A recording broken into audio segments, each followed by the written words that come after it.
السلام عليكم ورحمة الله وبركاته. إن الحمد لله نحمده ونستعينه ونستغفره ونعوذ بالله من شرور أنفسنا ومن سيئات أعمالنا. من يهده الله فلا مضل له ومن يضلله فلا هادي له، وأشهد أن لا إله إلا الله وحده لا شريك له، وأشهد أن محمدا صلى الله عليه وسلم عبده ورسوله. يا أيها الذين آمنوا اتقوا الله حق تقاته ولا تموتن إلا وأنتم مسلمون. يا أيها الناس اتقوا ربكم الذي خلقكم من نفس واحدة وخلق منها زوجها وبث منهما رجالا كثيرا ونساء، واتقوا الله الذي تساءلون به والأرحام إن الله كان عليكم رقيبا. يا أيها الذين آمنوا اتقوا الله وقولوا قولا سديدا يصلح لكم أعمالكم ويغفر لكم ذنوبكم، ومن يطع الله ورسوله فقد فاز فوزا عظيما. ألا إن أصدق الكلام كلام الله، وخير الهدي هدي محمد عليه الصلاة والسلام، وشر الأمور محدثاتها، وكل محدثة بدعة، وكل بدعة ضلالة، وكل ضلالة في النار. حياكم الله جميعا en cette soirée du mercredi 15 Jumada al-Oula 1434 de l'Hégire, correspondant au 27 mars 2013 bi'idhnillahi ta'ala. Donc le cours Inch'Allah ta'ala d'aujourd'hui c'est sur la patience bi'idhnillahi. Donc on va commencer Inch'Allah ta'ala. Comme vous savez, la patience, les versets qu'il y a dans le Coran sont nombreux sur la patience et le mérite de la patience, ainsi que les hadiths du prophète sallallahu alayhi wa sallam. On va se contenter du verset où Allah subhanahu wa ta'ala dit dans le Coran, on va se contenter de ce verset Inch'Allah ta'ala, où Allah subhanahu wa ta'ala dit dans le Coran: قل يا عبادي الذين آمنوا اتقوا ربكم للذين أحسنوا في هذه الدنيا حسنة وأرض الله واسعة. Le témoin: إنما يوفى الصابرون أجرهم بغير حساب. إنما يوفى الصابرون أجرهم بغير حساب. C'est-à-dire, on va donner le verset maintenant Inch'Allah ta'ala en français.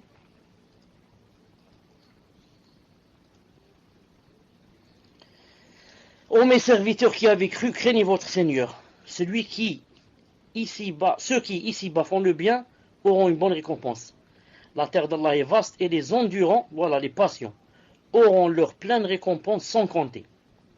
Peut-être que toute chose, quand on l'a fait ici pour Allah subhanahu wa ta'ala, on a des récompenses mesurées. Pour certaines œuvres, voilà combien qu'il y a de récompenses. Il a dit, mais pour les patients, c'est sans compter. Leur récompense est infinie, c'est sans compter. Abdullah ibn Mas'ud, radiyallahu ta'ala anhu, le grand compagnon, radiyallahu ta'ala, a dit: je préfère mordre dans une braise jusqu'à ce qu'elle refroidisse, plutôt que de dire à propos d'une chose qu'Allah ta'ala a dit, si seulement cela n'avait pas été. Je répète, le grand sahabi, radiyallahu ta'ala anhu, Abdullah ibn Mas'ud, a dit: je préfère mordre dans une braise jusqu'à ce qu'elle refroidisse, plutôt que de dire à propos d'une chose qu'Allah Ta'ala a décrétée, c'est-à-dire ou alors un malheur qui m'est arrivé, si seulement cela n'avait pas été. Ça me rappelle le hadith du prophète sallallahu alayhi wa sallam où il a dit, qui est connu par vous tous, un hadith assez long, je vais citer sa fin seulement, où le prophète sallallahu alayhi wa sallam a dit: وَإِنْ أَصَابَكَ شَيْءٌ فَلَا تَقُلْ لَوْ أَنِّي فَعَلْتُ كَذَا وَكَذَا وَكَذَا وَكَذَا وَلَكِنْ قُلْ قَدَرُ اللَّهِ وَمَا شَاءَ فَعَلْ فَإِنَّ اللَّوْ تَفْتَحُ عَمَلَ الشَّيْطَانِ. قال الشيخ الألباني الله حسن. انظر hadith 6650, حسن ça veut dire bon, في صحيح الجامع. En français, le prophète sallallahu alayhi wa sallam a dit dans un hadith, à sa fin il a dit: et s'il t'arrive quelque chose, c'est-à-dire un malheur, désagrément, dis pas: ah, si j'avais fait telle ou telle chose, dire pour que le malheur n'arrive pas, mais dis plutôt: c'est la prédestination, qadarullahi wa ma sha fa'al, et il fait ce qu'il veut. Car si j'avais su cela, si j'avais fait cela, si cela, ça ouvre la porte du shaitan. Comment ça ouvre la porte du shaitan? C'est-à-dire, au lieu d'accepter, d'agréer la prédestination, ça va t'ouvrir la porte des waswas dans le cœur. Tu vas avoir des waswas dans le cœur, tu vas avoir des remords. Et tu vas dire, subhanallah al-azim, comment yani, ça m'a échappé. Il fallait juste que je retarde 5 minutes et j'aurais été pas écrasé par la voiture. Il fallait juste que je prenne de l'avis de mon oncle qui m'a dit, va à la bibliothèque. J'aurais pris de son avis, je ne serais pas allé yani, chez le boulanger et j'aurais pas été agressé. Ah, ceci, ah, si cela, ah, si ceci. Et le shaitan yani, va te faire de grands waswas dans le cœur, de grands remords qui bien sûr ne servent à rien. Qui bien sûr ne servent à rien. On fit parvenir Abdullah ibn Abbas, radiallahu ta'ala anhu, le compagnon, que vous connaissez tous, le cousin du prophète, l'exégète du Coran. On lui a parvenir l'annonce du décès d'un membre de sa famille, alors qu'il était en voyage. Alors qu'est-ce qu'il a fait? Il est descendu de sa monture. Il a accompli 2 unités de prière. Et il a dit, après avoir terminé, il a dit, nous avons fait ce que Allah Ta'ala nous a ordonné. Lorsqu'il dit, il a cité le verset où Allah Subhanahu wa Ta'ala dit, وَاسْتَعِينُوا بِالصَّبْرِ وَالصَّلَاةِ وَاسْتَعِينُوا بِالصَّبْرِ وَالصَّلَاةِ. Et chercher secours dans l'endurance et la salat. Et chercher secours dans l'endurance. Donc regardez les salafs, comment qu'ils appliquaient. Ils appliquaient le Coran. Allah Ta'ala dit, cherche dans quoi?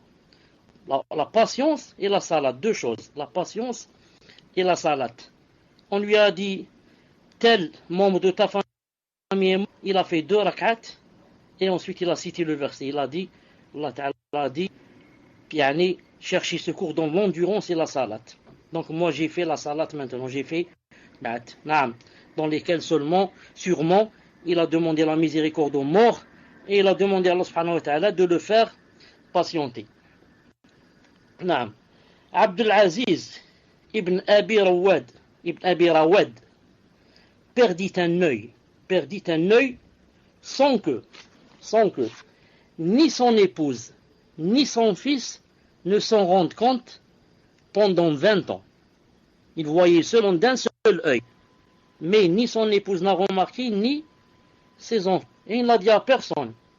Son fils le devina un jour. Un jour, son fils le devina. Il remarqua. Il dit, ô père, tu as perdu un œil? Il répondit, oui mon fils. Mais l'agrément d'Allah a pris l'œil de ton père depuis 20 ans. Oui mon fils, mais l'agrément d'Allah Azzawajal a pris l'œil de ton père depuis 20 ans. Donc 20 ans qu'il a perdu son œil, il a patienté au point où ni sa femme ni ses enfants ne l'ont su. Ils ne manifestaient jamais leur douleur. Ils laissaient ça entre eux et Allah subhanahu Azzawajal.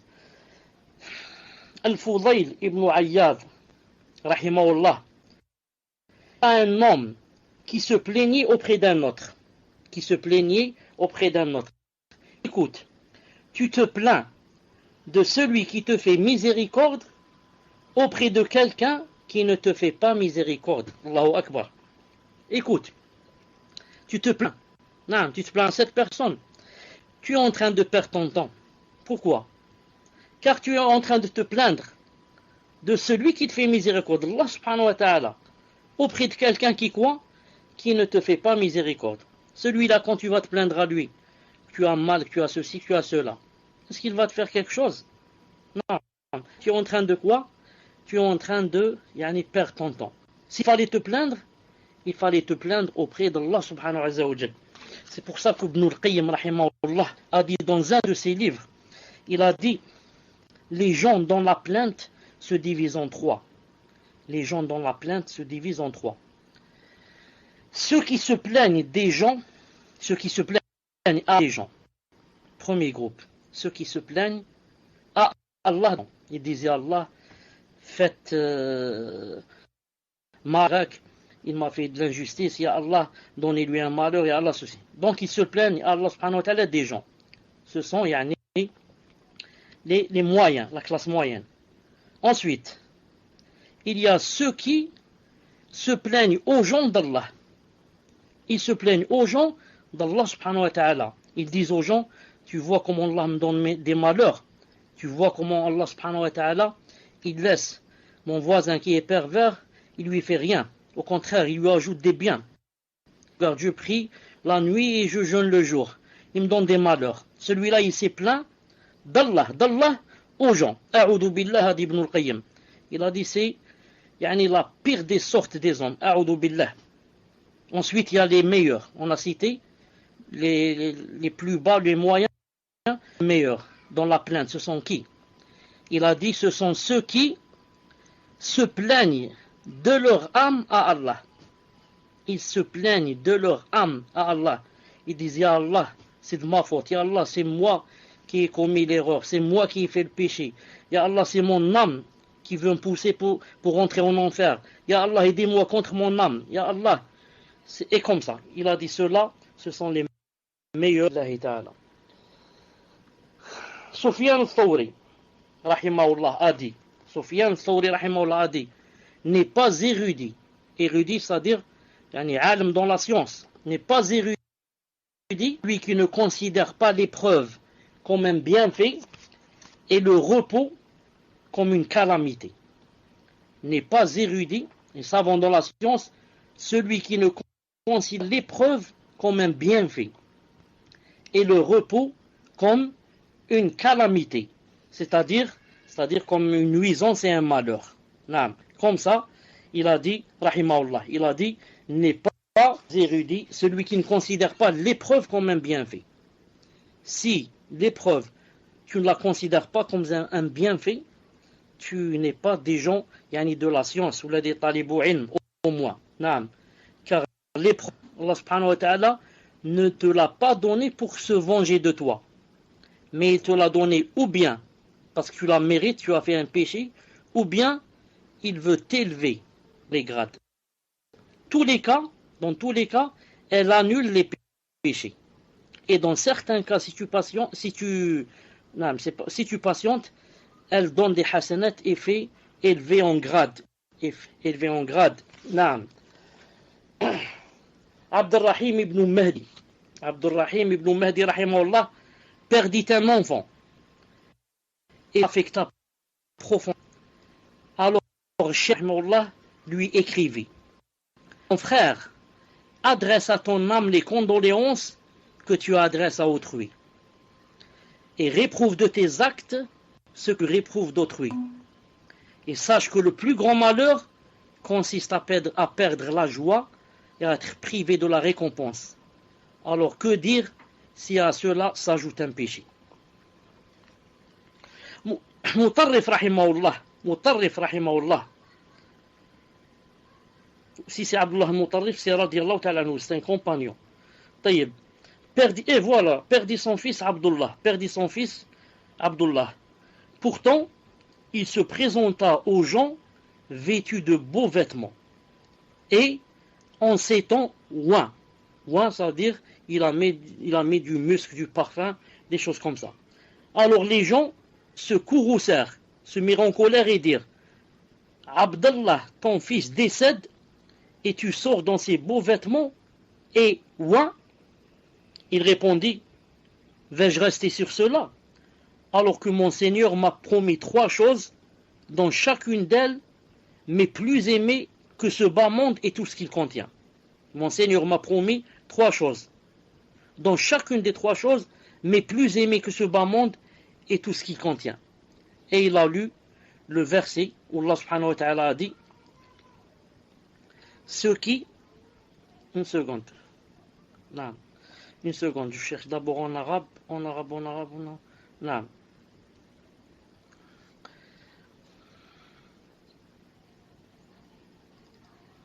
الذين إذا أصابتهم مصيبة قالوا إنا لله وإنا إليه راجعون.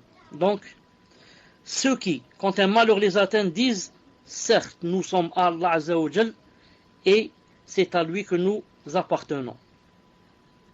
Il a dit, أولئك عليهم صلوات من ربهم ورحمة وأولئك هم المهتدون.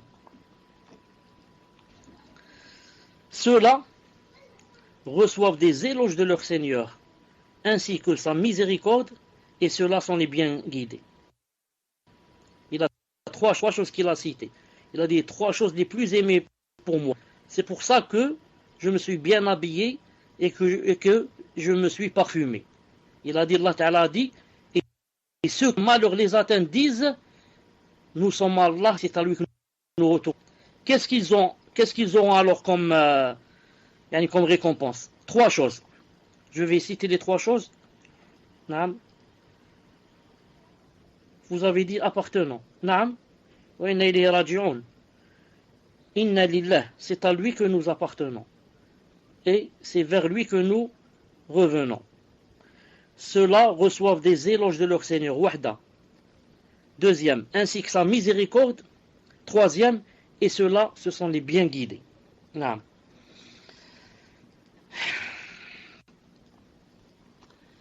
Omar ibn Abd Aziz, rahimahullah, a dit qu'on me facilite les affres de la mort. Je ne veux pas qu'on me facilite les affres de la mort pendant l'agonie. Pendant l'agonie, il y a des affres, comme vous savez. Il y a sakarat al-maut. C'est pas difficile. Mais il a dit, j'aime pas que ça.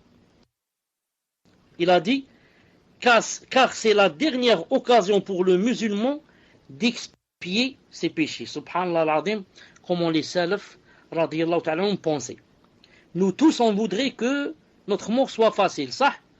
Quitte à, je ne sais pas, quitte à avoir les châtiments de la tombe. Le muhim que la mort soit facile. Mais Omar ibn Abd Aziz ne veut pas qu'on me facilite les affres de la mort. Pourquoi? C'est l'occasion pour le musulman d'expier ses péchés. Car vous savez que toute chose qui fait mal aux musulmans, elle lui est péché. Ne serait-ce qu'une épine, comme dans le hadith du prophète sallallahu alayhi wa sallam. Le neveu de Ahmed, de l'Ahnaf ibn Qais, rahimahullah, le neveu de l'Ahnaf ibn Qais, rahimahullah, se plaignit d'une douleur aux dents. Se plaignit d'une douleur aux dents. Alors l'Ahnaf lui dit, j'ai perdu un œil il y a 40 ans et je ne l'ai jamais mentionné à personne. Toi tu as juste une douleur dans les dents, tu te plains. Sache que j'ai perdu un œil et jamais je ne l'ai mentionné à personne. Jamais je n'ai dit à quelqu'un, j'ai perdu mon œil. Subhanallah al-azim. Comment qu'ils étaient, rahimahullah. Un homme vint se plaindre auprès de Yunus ibn Ubayd de la difficulté de sa situation et des soucis que ça lui causait. Il lui répondit, écoutez ce qu'il lui répondit. Il lui répondit, accepterais-tu 100 000 pour ta vue si on te disait, on t'enlève tes yeux, on te donne 100 000 dinars, tu acceptes? Il a dit non. Il a dit, accepterais-tu 100 000 pour ton oui? Est-ce que tu veux qu'on te donne 100 000 dinars et à partir d'aujourd'hui tu ne vas plus entendre? Il a dit non. Il lui a dit, tu 100 000 pour ta langue? Il a dit non. Qu'est-ce qu'il lui a répondu? Alors il lui a dit, je constate que tu possèdes plusieurs centaines de milliers, c'est-à-dire de dinars, et tu te plains d'indigence, et tu te plains de pauvreté. Allahu Akbar. Regarde les ni'mas qu'Allah subhanahu wa ta'ala t'a donné. T'a donné la grande ni'ma des yeux, la grande ni'ma des oreilles, pour que tu entendes. La grande ni'ma de la langue. Expliquer ce que tu veux, demander, le Coran, faire la da'wah, ceci, cela. Naam, combien de milliers de dinars ça compte, ça coûte. Et il lui a dit, malgré cela, tu dis que je suis pauvre et tu es venu te plaindre. Regardez les salafs, comment qu'ils mesuraient les choses. Subhanallah al-azim. Ensuite, comme vous savez, les yeux, c'est vraiment une ni'ma. C'est vraiment une ni'ma.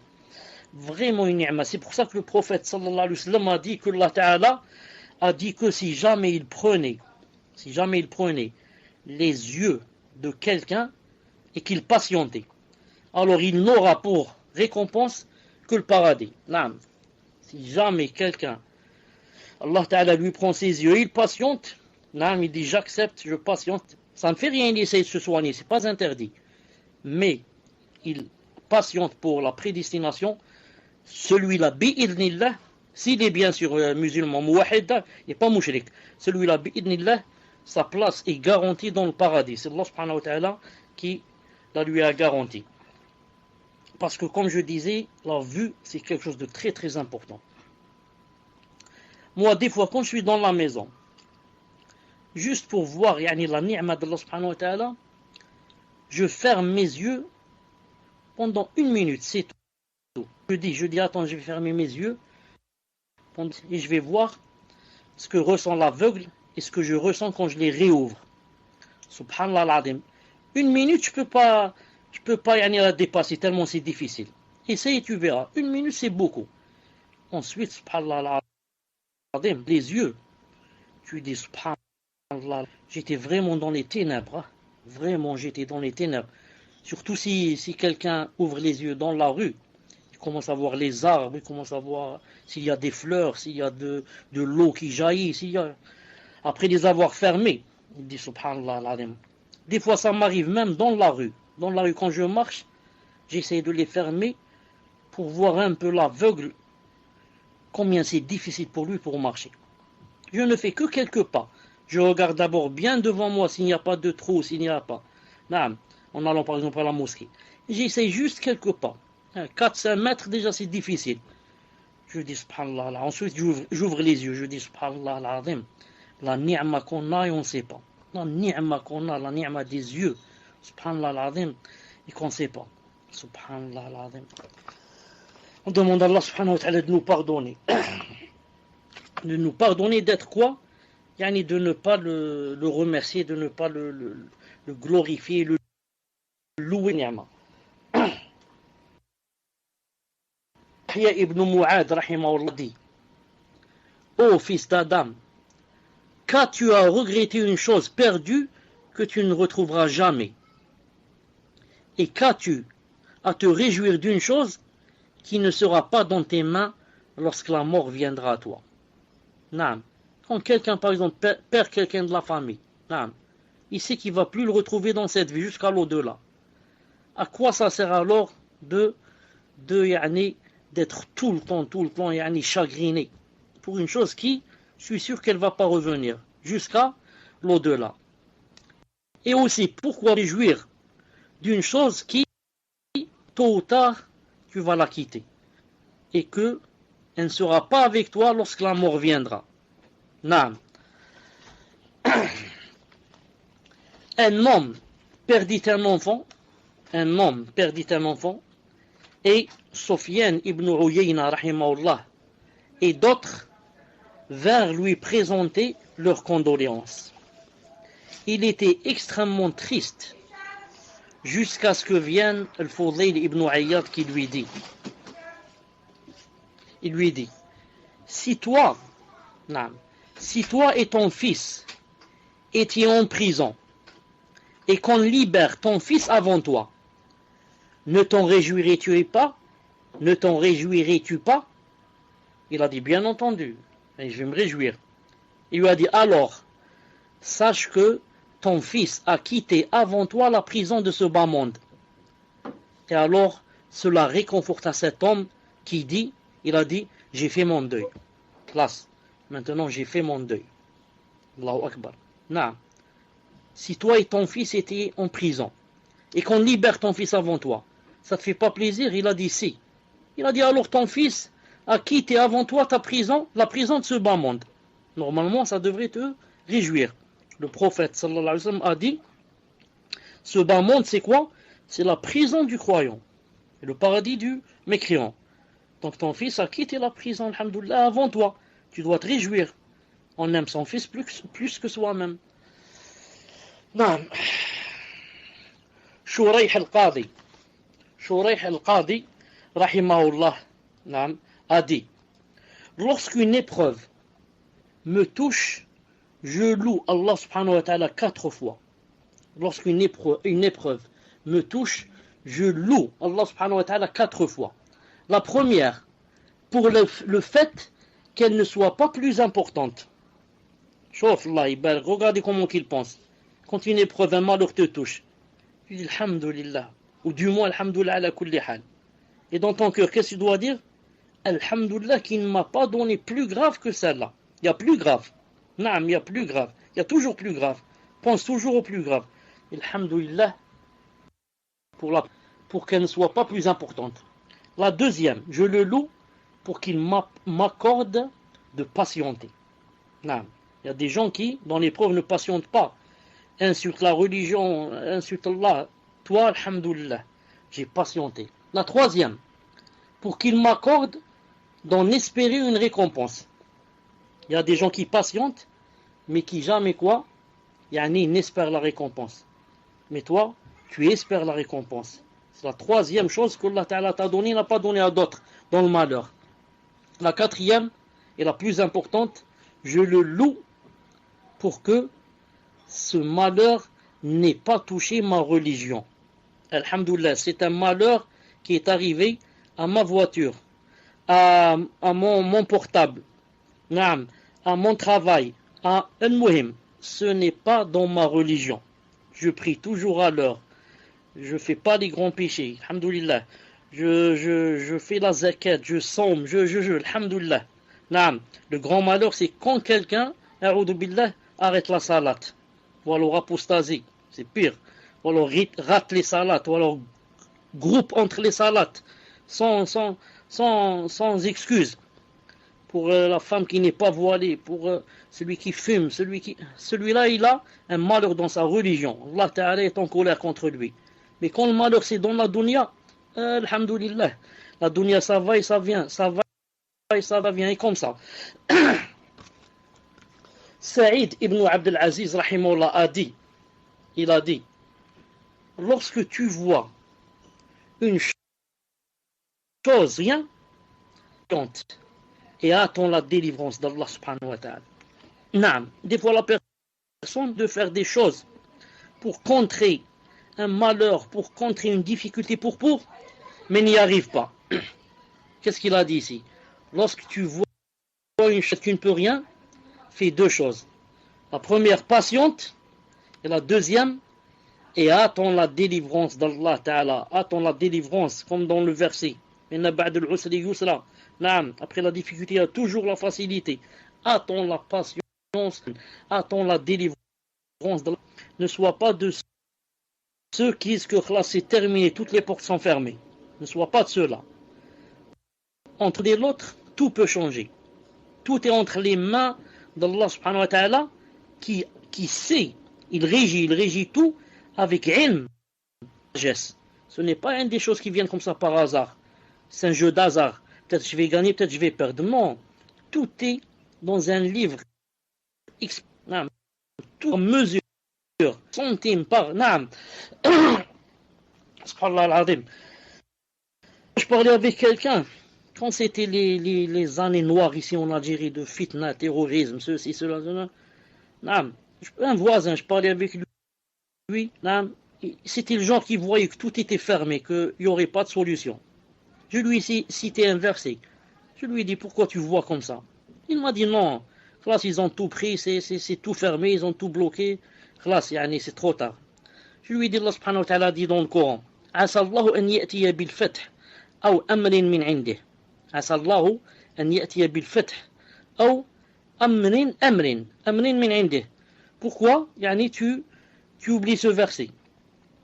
En français, mais peut fera venir la victoire ou un ordre émanant. Mais peut-être qu'Allah Ta'ala fera venir la victoire. Asallahu netiya bil fath ou amr, quelque chose venant de lui. Un ordre. Ici ils ont dit un ordre, mais c'est pas vraiment un ordre. Quelque chose venant de lui, une affaire venant de lui. Et Allah Ta'ala n'a pas voulu montrer c'était quoi. Non, pour que tu saches que tout est possible. Tout est possible. Walhamdulillah. Allah subhanahu wa ta'ala a fait venir un ordre de lui. Et il a envoyé quelqu'un qui est maintenant président de la République ici. Et l'a employé faire ce qu'on appelle la réconciliation. La réconciliation nationale. Et maintenant, alhamdoulilah, Il n'y a plus cette fitna en Algérie. Il y a plus cette... Alors que le voisin avec lequel je parlais, il a dit c'est impossible que revienne un jour le calme en Algérie. Il m'a dit c'est impossible, impossible, trop tard. Alhamdoulilah, je lui ai cité le verset et c'était comme il y a dans le verset. Peut-être qu'Allah fera venir la victoire, d'où tu sais toi. Ou alors quelque chose émanant de lui. Quelque chose émanant de lui, subhanallah al-azim.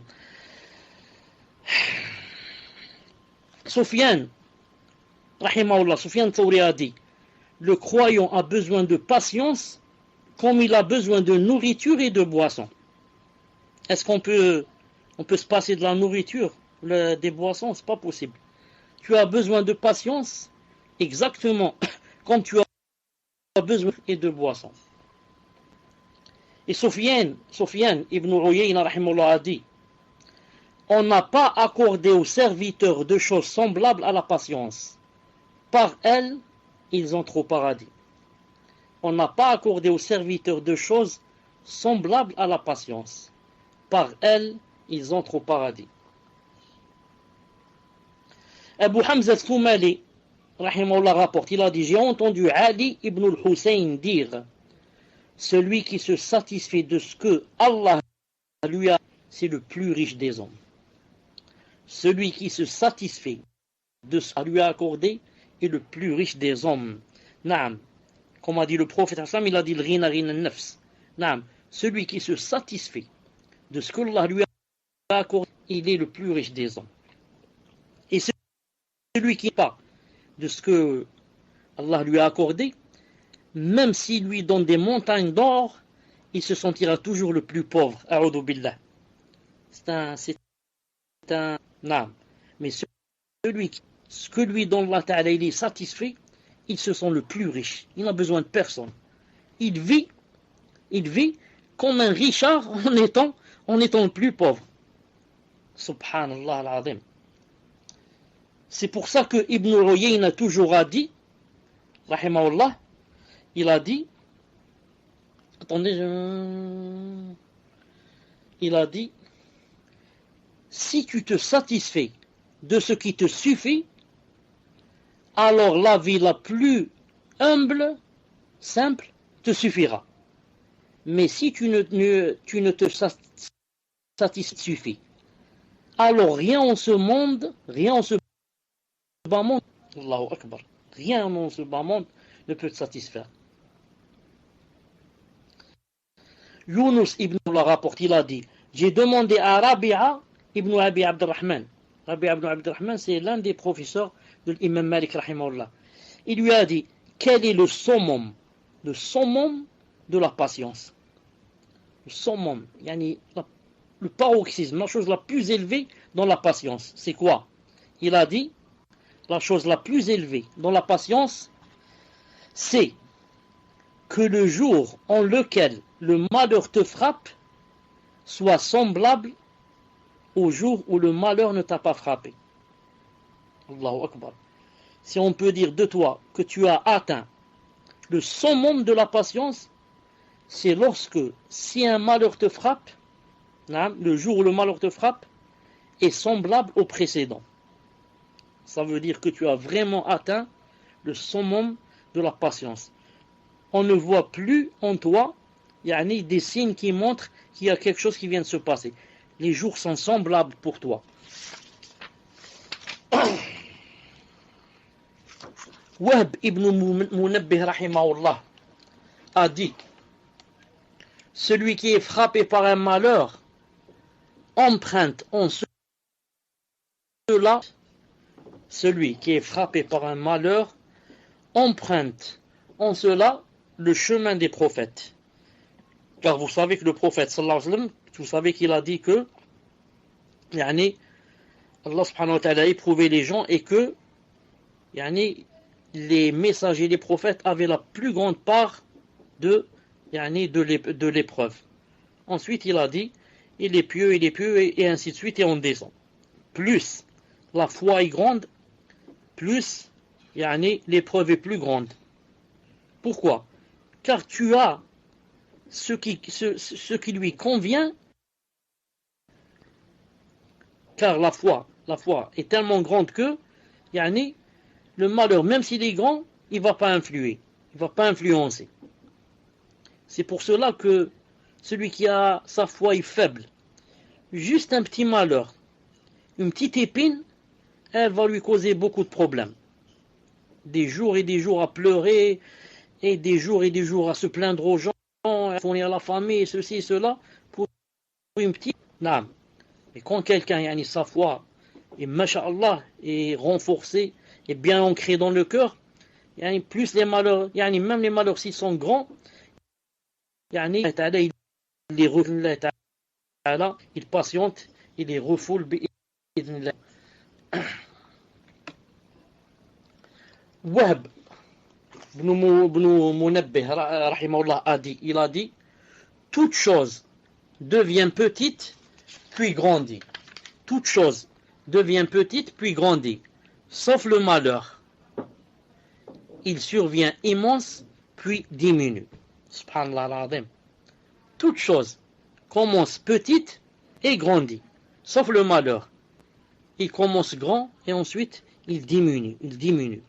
Regardez le malheur, le jour où on apprend par exemple la perte de quelqu'un de très cher, comme un père, une mère, une épouse, un enfant, et comparer entre ce jour-là et 10 ans après. 10 ans après, la différence qu'il y a. Subhanallah. Même si 10 ans après, peut-être on a des larmes aux yeux en pensant yani, à la perte de cette personne.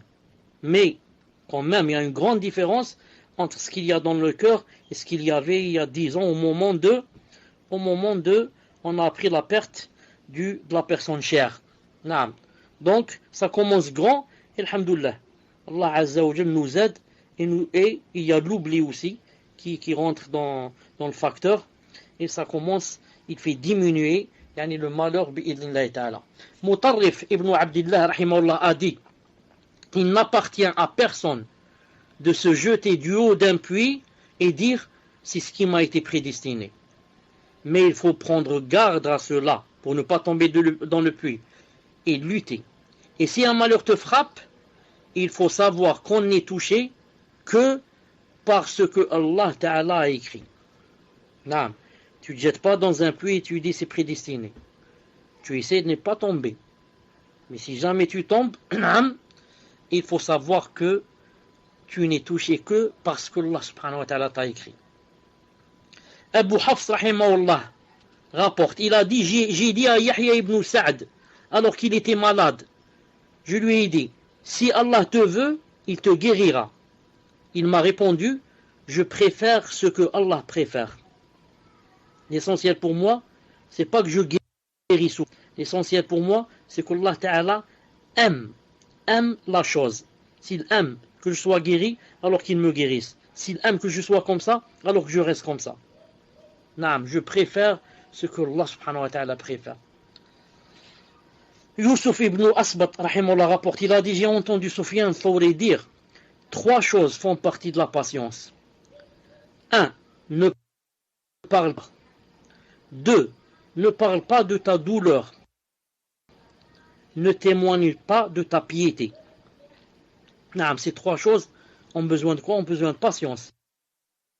Ne parle pas de ton malheur. Tous, quand on rencontre les gens, on voudrait leur dire ce qui s'est passé. Il t'a dit, si tu peux, ne parle pas de ton malheur. 2. Ne parle pas de ta douleur quand tu es malade.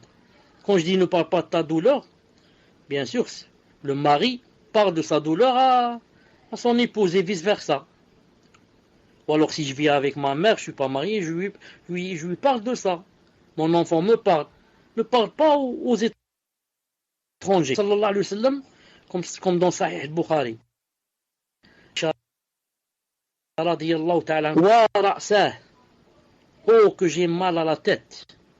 Il lui a répondu, sallallahu alayhi wa sallam, bel ana wa ra'sah. Plutôt moi, oh, que j'ai mal à la tête. Donc, vous voyez, Aïcha lui a dit, j'ai mal à la tête, lui a dit, c'est moi qui ai plus mal à la tête que toi. Moi aussi, j'ai mal à la tête. Donc, c'est pas interdit entre les époux, là, entre la famille, la petite famille. Mais on parle pour, yani, les étrangers. Et la 3e patience, c'est quoi?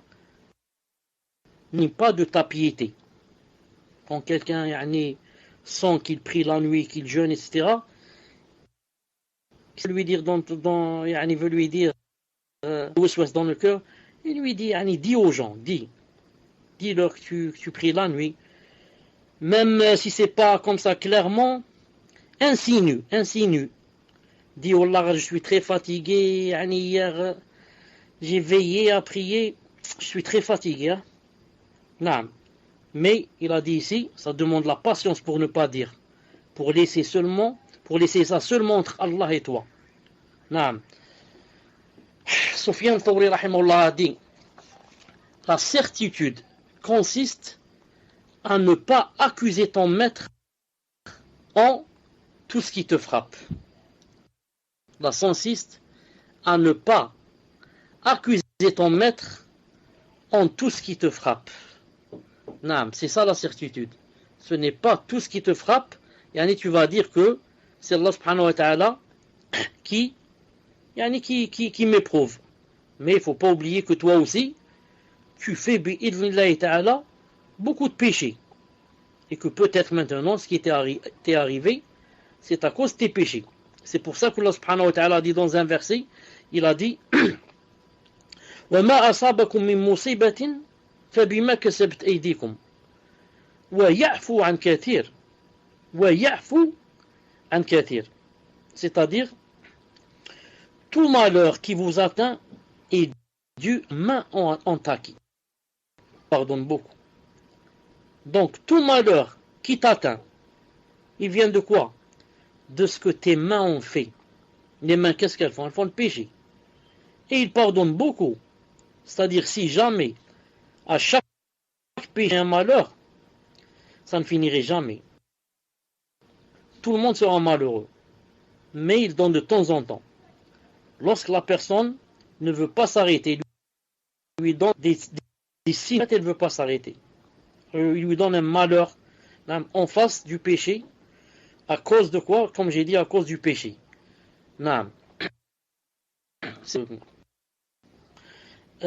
Pourquoi par exemple les gens, ou plutôt regardez par exemple les Khawarij, les Takfiriyoun, etc. Quand ils parlent des hukam, des gouverneurs musulmans, ils disent que tout ce qui se passe ici, c'est de leur faute. Ce sont eux, ils ont fait ceci, ils ont fait cela, ils ont emprisonné nos familles, ils ont violé les femmes, ils ont pris les biens, ils ont tout pris pour eux, ceci, cela. Ils ont accaparé les biens. Donc toi, si le gouverneur il t'appelle, il te dit, je te donne un bien, et je te donne un mot, et je te donne de l'argent, donc il vient. Donc celui-là, tu le détestes seulement parce qu'il a accaparé les biens, n'est-ce pas? S'il te donne maintenant, il t'en donne, il devient masha'Allah. Nous, c'est pas comme ça qu'on dit. Non. Nous, on dit, comme a dit Allah Ta'ala, tout malheur qui nous atteint, non. La plupart du temps, c'est nos mains qui ont fait le péché. Des fois, il vient bien sûr sans cela, il vient mais en général, il vient à cause des péchés. Ensuite, regardez ce hadith du prophète sallallahu alayhi wa sallam, ce hadith authentique, où il a dit, un long hadith, je cite la fin, il a dit وَلَمْ يَنْقُصُوا الْمِكْيَالَ وَالْمِيزَانَ إِلَّا أُخِذُوا بِالسِّنِينَ وَشِدَّةِ الْمُؤْنَةِ وَجَوْرِ السُّلْطَانِ عَلَيْهِمْ وَلَمْ يَمْنَعُوا زَكَاةَ أَمْوَالِهِمْ إِلَّا مُنِعُوا الْقَطْرَ مِنَ السَّمَاءِ وَلَوْلَا الْبَهَائِمْ لَمْ يُمْطَرُوا.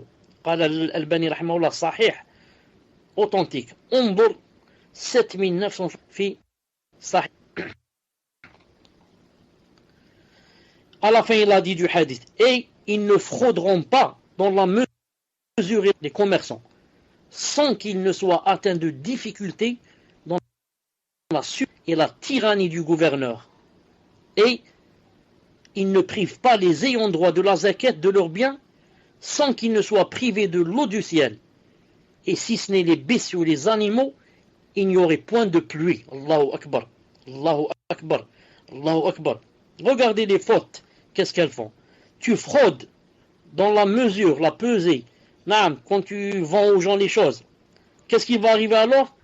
Tu seras atteint de la difficulté dans la subsistance, le risque. Et plus la tyrannie du gouverneur. Donc le gouverneur, quand il devient tyran, paria, et il tombe maintenant en prison, et il fait ce qu'il fait, c'est ta faute. C'est la faute des commerçants. Naam. Ils ont fraudé dans la mesure et la pesée. On a été atteint d'eux. Voilà, le risque maintenant est peu, et la tyrannie du gouverneur. Allahu Akbar. La tyrannie du gouverneur, d'où elle vient? Allahu Akbar.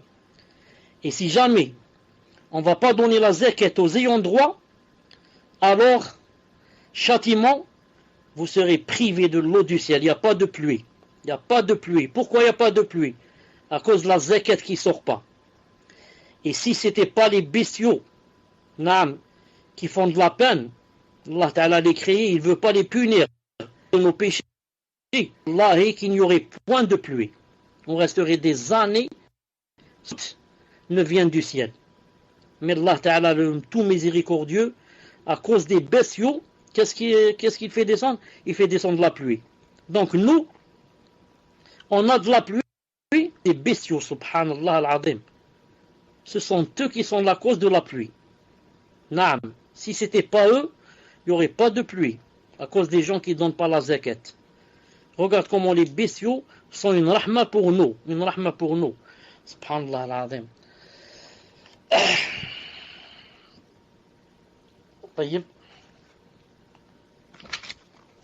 On va terminer, Inch'Allah Ta'ala, parce que si on arrête ici, ça a besoin d'un autre cours, donc on termine, Inch'Allah Ta'ala.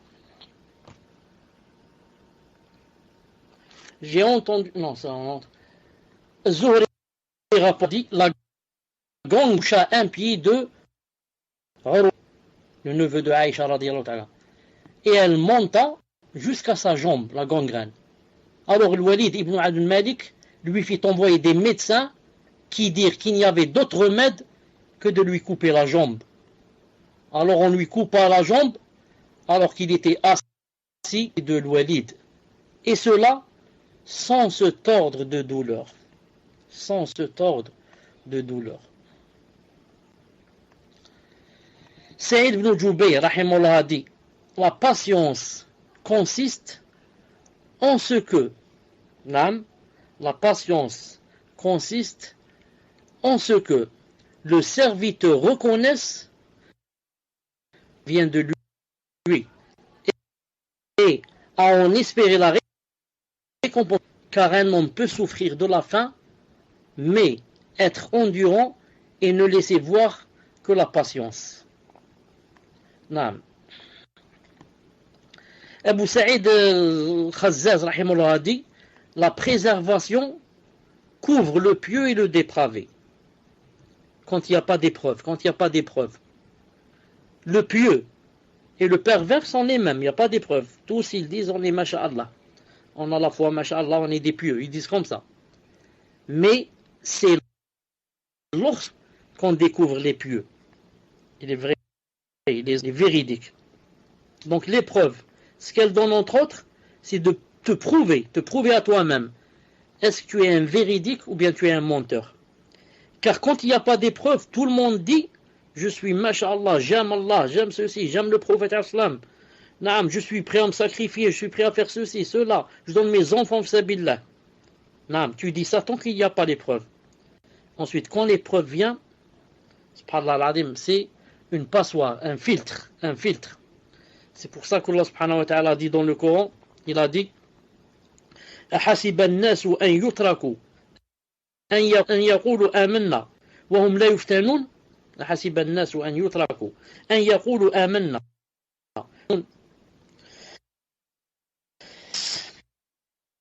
Quand les croyants, les gens pensent et croient que on va les laisser dire maintenant, nous croyons, sans leur donner des épreuves, Ensuite on continue. وَلَقَدْ فَتَنَّا الَّذِينَ مِنْ قَبْلِهِمْ فَلَا يَعْلَمَنَّ اللَّهُ الَّذِينَ صَدَقُوا وَلَا يَعْلَمَنَّ الْكَاذِبِينَ. Certes, nous avons éprouvé ceux qui ont vécu avant eux, ainsi la vérité et ceux qui mentent. Donc, au début, il t'a dit: est-ce que tu vas croire que tu vas dire je suis croyant et que tu ne vas pas avoir d'épreuve? Il t'a dit, nous avons éprouvé ceux qui ont vécu avant eux, avant toi. Donc c'est pas quelque chose de nouveau pour toi. Tous les croyants avant toi ont été éprouvés. Tu es sur leur chemin. Tu dois donc subir comme eux. Pourquoi? Ainsi Allah connaît ceux qui disent la vérité et ceux qui mentent. Mais c'est surtout pour te faire connaître à toi, sinon Allah connaît avant de te créer. Mais il veut te prouver des véridiques ou tu es des menteurs. Et dans les preuves qu'on peut juger et dire celui-là il est véridique, celui-là c'est un menteur. Deux personnes, les deux ils disent on est masha'Allah, on est prêt à sacrifier ceci, cela, masha'Allah. Ensuite, une épreuve va les atteindre. L'un des deux, qu'est-ce qu'il va dire? Il va dire qadarullah wa ma shafa'al. Allahumma a'inni, ya Allah, aidez-moi pour patienter. Ya Allah, soyez avec moi. Ya Allah, ceci, cela. Et le deuxième, qu'est-ce qu'il va dire? Il va dire a'udhu billah. Allah, juste j'ai commencé à prier, c'est les mashakil. Comme beaucoup de gens, Allah Ta'ala les a éprouvés le premier jour où ils ont décidé d'aller à la mosquée, on leur a volé leurs souliers. Non. Beaucoup ont quitté la salat. Ils ont dit Subhanallah al-Azim, Subhanallah al-Azim, jamais on m'a volé. Il a suffi que je prie, que j'aille à la mosquée prier, on m'a volé les souliers. C'est des souliers chers que mon frère vient de m'envoyer de je ne sais d'où, d'Angleterre ou je ne sais d'où. Et on me les a volés. Subhanallah al-Azim. C'est quoi cette salat? C'est quoi la... Et ils croient que ce sont les gens de la mosquée, les pieux qui viennent prier, les saints prières qui l'ont volé. Il ne sait pas qu'il y a un voleur qui ne prie pas et qui espionne et guette, et toi tu dis Allahu Akbar, ouais, il te prend les souliers. Et c'est quelqu'un qui ne prie jamais, c'est un clochard, c'est un te voler. Donc il y a des gens qui, pour une paire de souliers, tombent dans la fitna. Allah leur a montré que c'était des menteurs. Et les autres, non, c'est des véridiques. Il dit, Ma'alish, c'est quoi une paire de souliers? Ma'alish. J'en achète une autre, nam, et je continue à adorer Allah subhanahu wa ta'ala jusqu'à ce que je le rencontre ravi de moi. Taïb, on va terminer en disant une ou deux choses sur Allah ta'ala. On va lire une ou deux choses sur Allah ta'ala et on termine. Aujourd'hui, inshallah ta'ala, on a pris plus d'une heure. Quelqu'un a dit, Bishr ibn al-Harith, rahimahullah, a dit, la belle patience est celle qui ne comporte aucune plainte auprès des gens. La belle patience. Il y a la belle patience et l'autre, la patience normale. La belle patience, c'est celle qui ne comporte aucune plainte auprès des gens. Abdel Wahid ibn Zayd, rahimahullah, a dit, celui qui a l'intention de patienter dans l'obéissance d'Allah, Allah lui accorde la patience et le renforce. Et celui qui est résolu à patienter face à la désobéissance d'Allah, Allah l'aide en cela. On doit patienter dans l'obéissance pour faire les choses, pour prier, pour faire la zakat, pour faire le psaume. On doit patienter, c'est pas facile. On doit patienter aussi dans la désobéissance pour ne pas désobéir. Il y a ton nefs qui te dit c'est beaucoup, c'est ceci, tu t'es privé de tout. Naam, tu es encore jeune, subhanallah al-azim. Quand tu seras vieux, prends une douche, fais la tauba. Mais Allah Ta'ala demande de toi ça en étant jeune. Shabun, les 7 qui vont être ombragés. Un jeune qui a grandi dans l'adoration d'Allah subhanahu wa ta'ala. Quand tu deviens vieux, tous les vieux vers la fin commencent à prier, commencent à revenir vers Allah. Mais quand ils étaient jeunes, ils n'aimaient pas ça. Ils ne voulaient pas. Tu lui dis va à la Umrah, il te dit non. Je vais moi passer le réveillon je ne sais où. Naam. Côte d'Azur ou je ne sais pas où. Naam. Te dit quand je vais faire le hajj et je vais faire la tauba. Mais Allah Ta'ala veut de toi quand tu es jeune. Tu te sacrifies pour lui, subhanahu wa ta'ala. Plein de tentations et de passions. Mais m'interdis ces choses pour que Allah subhanahu wa ta'ala soit ravi de moi. Pour que Allah subhanahu wa ta'ala sois ravi de moi. Et la dernière chose, Muhammad ibn Abi Hatim rapporte, il a dit, écoutez ça, il a dit, un jour, Al-Bukhari, rahimahullah, Al-Bukhari, vous connaissez tous, il a dit, il me dicta de nombreux hadiths. Ensuite, il craignit que je me lasse. Alors il m'a dit, écoutez ce qu'il lui a dit, Al-Bukhari. Il m'a dit, écoute, réjouis. Il lui a dit, ceux qui se divertissent sont à leur divertissement. Les artisans sont à leur ouvrage. Les commerçants sont à leur commerce. Et toi, tu es avec le prophète sallallahu alayhi wa sallam et ses compagnons. Et, alhamdoulilah, ça l'a réjoui. Non. Il lui a dit, écoute, réjouis-toi. Ceux qui se divertissent sont à leur divertissement. Ceux qui sont dans la discothèque sont dans la discothèque. Ceux qui sont dans les cabarets sont dans les cabarets. Ceux qui sont dans les shows, je ne sais pas comment ça s'appelle, ils sont là-bas. Et les artisans, du matin au soir, le menuisier, le ferronnier, et les commerçants, en train de courir, enfin, pour vendre, pour acheter, en train de mentir, entre parenthèses. Oui. Et toi, tu es avec le prophète, sallallahu alayhi wa sallam. Tu es avec Abu Huraira, Omar ibn Khattab, Abu Bakr Siddiq, Uthman ibn Affan, Ali ibn Abi Talib. Tu es avec les compagnons, radiallahu ta'ala anhum. Voilà, Inch'Allah ta'ala, pour le cours d'aujourd'hui. Subhanakallahumma bihamdik. Ashhadu an la ilaha illa ant. Astaghfiruka wa atubu ilayk. On se rencontre, Inch'Allah ta'ala, quand vous êtes prêts, bi'idhnillahi ta'ala. Assalamu alaikum wa rahmatullahi wa barakatuh. Donc, première question d'un frère. Salam alaikum. Qu'Allah vous accorde le firdaus pour votre da'wa. C'est par la grâce d'Allah, en vous écoutant que j'ai découvert le minhaj salafi. Qu'Allah nous affermisse tous sur son chemin droit. Je me suis converti à l'islam il y a plus de 25 ans maintenant, et ma femme d'origine musulmane en a été la cause. Celle-ci a beaucoup enduré sur mes égarements pendant toutes ces années. Mais en découvrant le minhaj, j'ai aussi découvert que ma femme était sur la voie soufie. J'essaye de lui faire la da'wa, mais ma femme ne veut rien entendre de moi dans ce domaine, car je n'ai pas de science et ne veut écouter aucun doros, estimant qu'elle est née dans une famille musulmane, son arrière-grand-père ayant construit une zaouia. Tfadal Cheikh.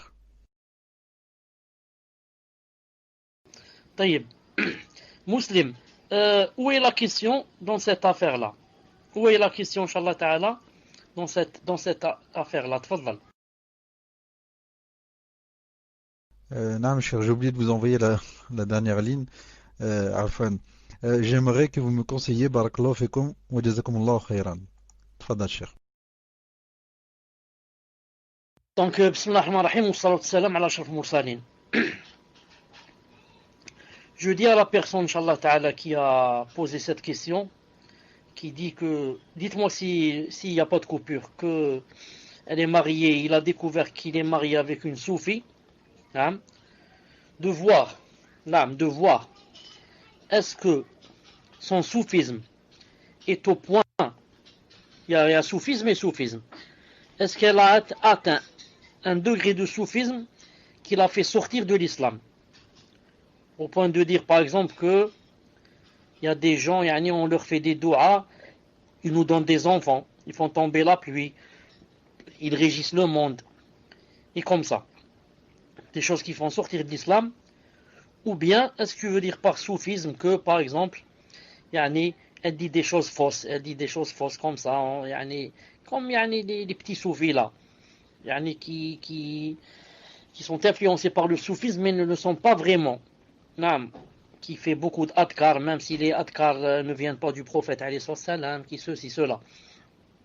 Je dis, si maintenant son soufisme est au point de la faire sortir de l'islam, donc celle-là, il vaut mieux la divorcer bi'idnillahi ta'ala. Il vaut mieux la divorcer bi'idnillahi ta'ala. Si maintenant, il n'est pas à ce point, et qu'en contrepartie, elle a d'autres qualités, de bonnes qualités. Donc patiente avec elle et demande à Allah subhanahu wa ta'ala de faire changer les choses, car c'est lui qui régit le monde et d'une minute à l'autre ils peuvent tout faire changer bi'idnillahi ta'ala. et puisse Allah subhanahu wa ta'ala t'aider bi'idnillahi ta'ala. Ensuite, avant de passer à l'autre question, Inch'Allah ta'ala, je voudrais dire, est-ce que celle qui a parlé de la hijra avec son enfant, est-ce qu'elle est présente? Et est-ce que celui qui a parlé de la salat quand il y a cours d'arabe, est-ce qu'il est présent? En même temps, on passe, Inch'Allah ta'ala, à une autre question. Barakallahu fikum, cheikh. Alors, le frère qui a posé la question sur les cours d'arabe est présent. Il m'a déjà contacté.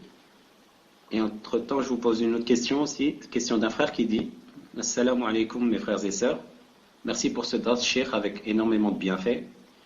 Quand j'écoute les paroles de nos salafs, j'en éprouve la honte. Expliquez-nous la grande sagesse de ce hadith concernant la patience dans le bien.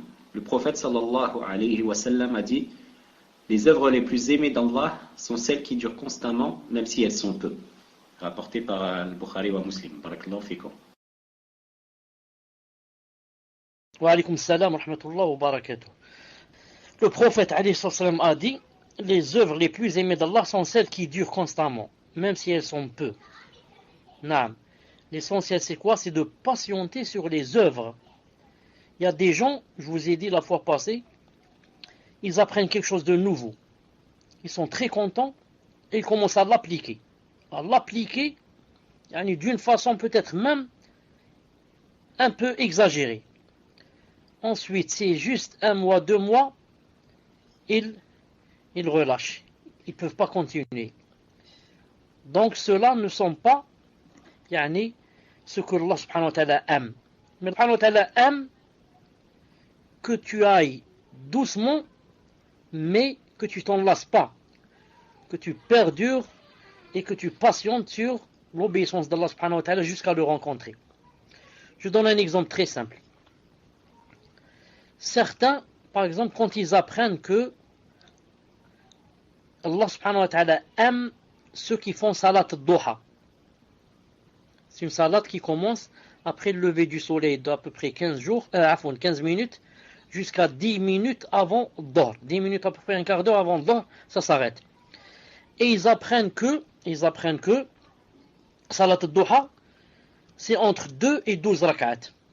C'est permis de faire 2, 4, 6, 8, 10, 12. Naam. Il y a des hadiths authentiques en cela. Qu'est-ce qu'ils vont faire? Au lieu de commencer par 2 et de patienter pour faire salat duha chaque jour. Non, ils vont commencer directement par 12. Allez, aujourd'hui 12, demain 12, après-demain 12, cette semaine 12, deuxième semaine 12, le mois n'est pas fini, ensuite il dit c'est beaucoup. Et il ne fait plus salat duha. Vous avez compris? Alors, celui qui a commencé par 12 et n'a pas pu continuer, celui qui a commencé par 2 et a continué et n'a pas ajouté, il est toujours dans les 2, est mieux que celui qui a fait 12, mais il les a fait seulement quelque temps et les a abandonnés. Voilà ce que veut dire le hadith du prophète sallallahu alayhi wa sallam. Wallahu subhanahu wa ta'ala a'lam. Pour la sœur, pour le frère qui a demandé s'il pouvait rester à écouter le cours et ne pas aller prier la jama'a, je lui dis inshallah ta'ala, si jamais il est à une distance que s'il n'y avait pas d'obstacle, il aurait entendu le mu'addin, s'il avait fait l'adhan avec seulement, sans parleur, avec seulement sa voix haute, qu'il n'y avait pas d'obstacle, ni vent, ni immeuble, ni ça, il aurait entendu.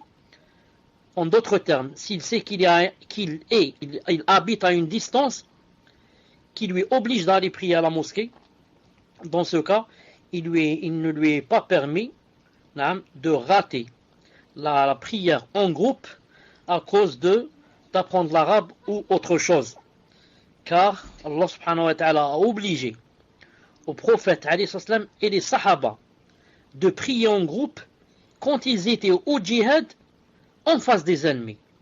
L'ennemi est en face de toi avec ses armes, c'est l'heure de prier, tu pries en groupe. Tu dis pas, je vais prier chacun seul, ou bien Inch'Allah le soir on va prier. Il a dit, il faut prier en groupe. Dans le verset, à la fin du verset. Et toi tu es en train d'apprendre l'arabe. L'arabe c'est talab al-ilm. Talab al-ilm ça rentre aussi dans le djihad. C'est pour ça que il est permis de donner la zakat au mujahid et aussi à celui qui demande la science religieuse. Donc toi tu es dans un petit djihad ici, comparé au grand djihad des armes, donc tu ne peux pas louper la salat à cause de l'arabe. Donc tu devrais voir, Inch'Allah Ta'ala, avec ton prof comment faire. Et entre parenthèses, envoie-moi si c'est possible, je demande à cet élève de m'envoyer si c'est possible en PV, ou bien même pas si c'est pas en PV, ma'alish, combien qu'il paye l'heure, ou bien par mois. Quant à la sœur, Inch'Allah Ta'ala, la sœur, qui veut faire la hijra avec son enfant de 1 an et 4 ans, sans l'avis de son mari, ou le consentement de son mari, je dis, Inch'Allah Ta'ala, c'est permis si ça remplit les conditions suivantes. Premièrement, elle ne s'est pas remariée, comme a dit le hadith. La deuxième, elle sait que son din, Inch'Allah Ta'ala, sans faire la tazkiya, est mieux que celui de son mari. Et la troisième, importante aussi, elle sait que elle a dans le cœur l'intention, elle veut sauver son fils et non pas faire du tort à son mari. Il y a des femmes par exemple, son mari l'a divorcée ou bien s'est marié avec une autre, donc elle veut se venger de lui, elle dit je lui enlève l'enfant et je me sauve avec à l'étranger. On dit non, si ta niya c'est pas ça, mais ta niya c'est pour sauver l'enfant pour qu'il ne vive pas dans un pays de coffre. Peut-être que ça sera, Inch'Allah Ta'ala, une exhortation pour que le mari aussi aille vivre dans un pays musulman, même si vous n'êtes pas marié. Wallahu subhanahu wa ta'ala a'lam. Tfaddal. Question suivante. Question d'une sœur. Salam alaikum wa rahmatullahi wa barakatuh, Cheikh. Est-il autorisé pour une sœur ayant fait la hijra de revenir dans un pays de kufr pour accoucher d'un enfant, disant que dans le pays de kufr, l'hygiène, le service, la médecine y sont de meilleure qualité et que les soins sont quasi gratuits? Barakallahu fikum. Tfadal Cheikh. Juste une réflexion là-dessus, le voyage qu'elle va payer, Allahu alam, ça va être des frais inutiles si c'est juste pour accoucher. Tfadal Cheikh. Wa alaykum salam wa rahmatullahi wa barakatuh. Inch'Allah Ta'ala, je dis Inch'Allah Ta'ala, que ce n'est pas permis une chose pareille. Pour deux raisons. Je commence par la moins importante, ensuite je vais à la plus importante. La moins importante, c'est que des millions de gens, dans des pays musulmans, des millions de femmes ont accouché et, malgré l'hygiène, malgré ceci, malgré ça, ont des enfants, masha'Allah, et rien ne leur est arrivé. Ils ont grandi, ils sont masha'Allah. Et la deuxième raison très importante, c'est quoi? En allant accoucher dans un pays de kufr, premièrement, tu es quand même revenu vers le pays de kufr. Donc il y a peut-être la nostalgie qui peut attraper la personne. Elle va revoir sa maison, son quartier, ceci, cela, elle va dire, peut-être c'est la nostalgie qui peut commencer à travailler dans son cœur, à lui faire regretter des jours. Et lui dire maintenant pourquoi tu as fait hijra, regarde si c'est un. Troisièmement, le plus important, elle va donner une occasion en or à son enfant de vivre dans un pays de kufr. Pourquoi? En allant accoucher dans un pays de kufr, l'enfant aura, s'il veut, ou peut-être automatiquement, la nationalité du pays de kufr. Demain, quand il va grandir à 18 ans, il va dire, moi, qu'est-ce que je fais là en Algérie ou là en Égypte, là au Maroc? Ma mère est une Française. Et moi, je suis né en France. Subhanallah, surtout moi. Je suis né en France. Et il va partir à A'udhu Billah. Donc, pour cela, Inch'Allah Ta'ala, il faut éviter et tawakkul à Allah Subhanahu wa Ta'ala. Et, Inch'Allah Ta'ala, l'accouchement sera, Inch'Allah Ta'ala, dans les meilleures conditions. Tfaddal. Barakallahu fikum, Cheikh. Question d'un frère. Assalamu alaikum wa rahmatullah, Cheikhana. Hayakallah wa barakallahu fikum pour ce cours très bénéfique. Je demande souvent à Allah Ta'ala de me faciliter la hijra dans mes doigts. Pour l'instant, je n'ai pas eu d'opportunité, qadar Allah. Mais parfois, je me demande, est-ce que c'est parce que Allah veut m'éprouver sur une terre de kufr et que je dois patienter?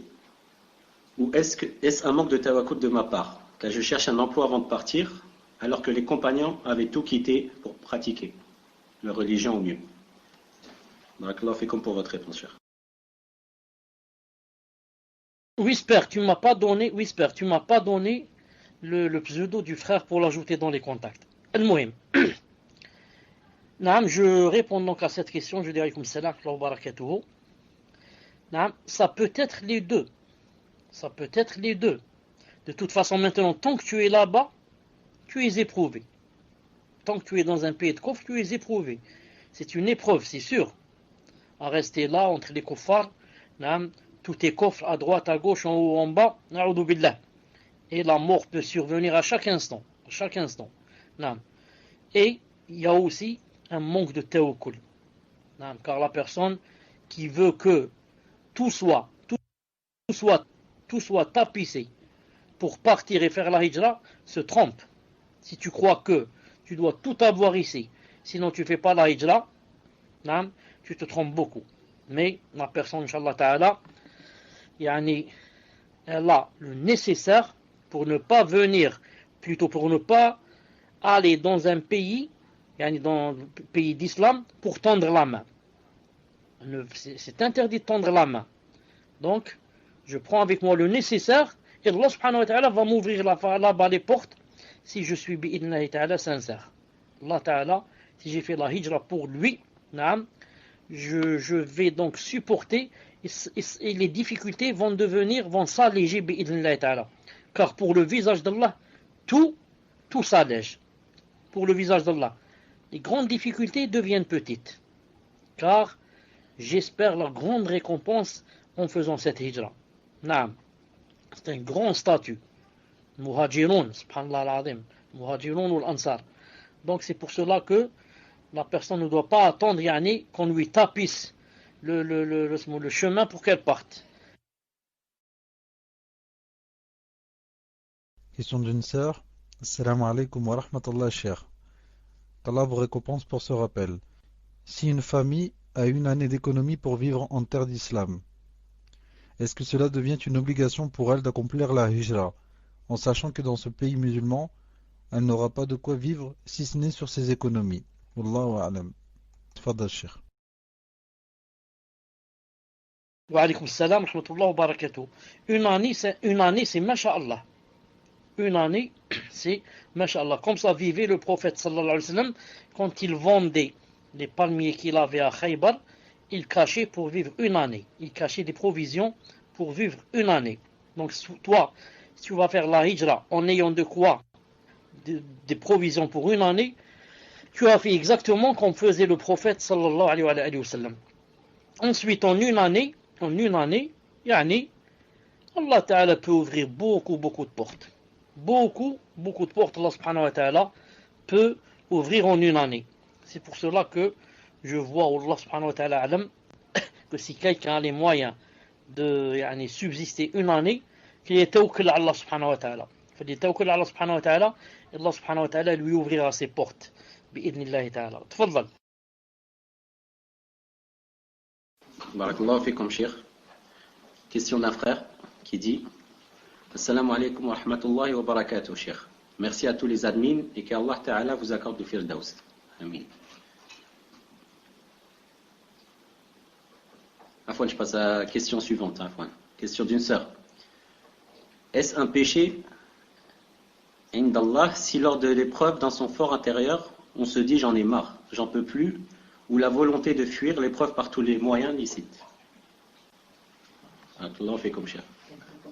En fait, j'ai sauté l'autre question car elle n'avait pas de rapport avec le cours, c'est pour ça, cher. Et là, je vous envoie cette question, Inch'Allah. C'est possible, Inch'Allah Ta'ala, de relire la question.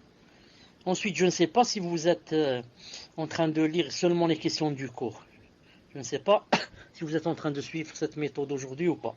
Tfadal, Inch'Allah Ta'ala, c'est quoi la question?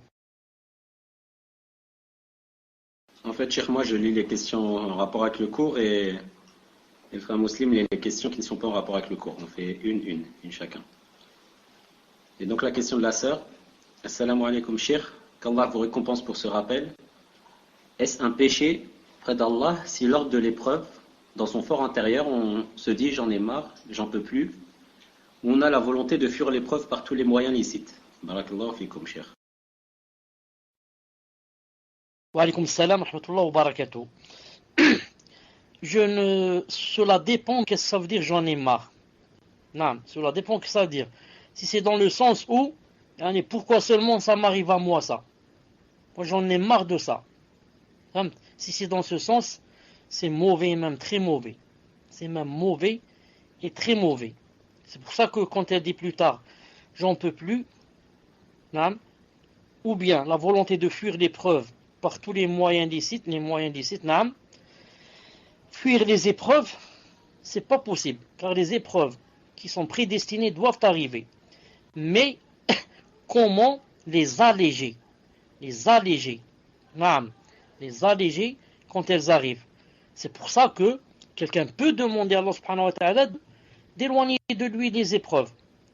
Comme a dit le prophète sallallahu alayhi wa sallam dans un hadith authentique, il a dit Inna as-sa'ida la man junnibal fitan.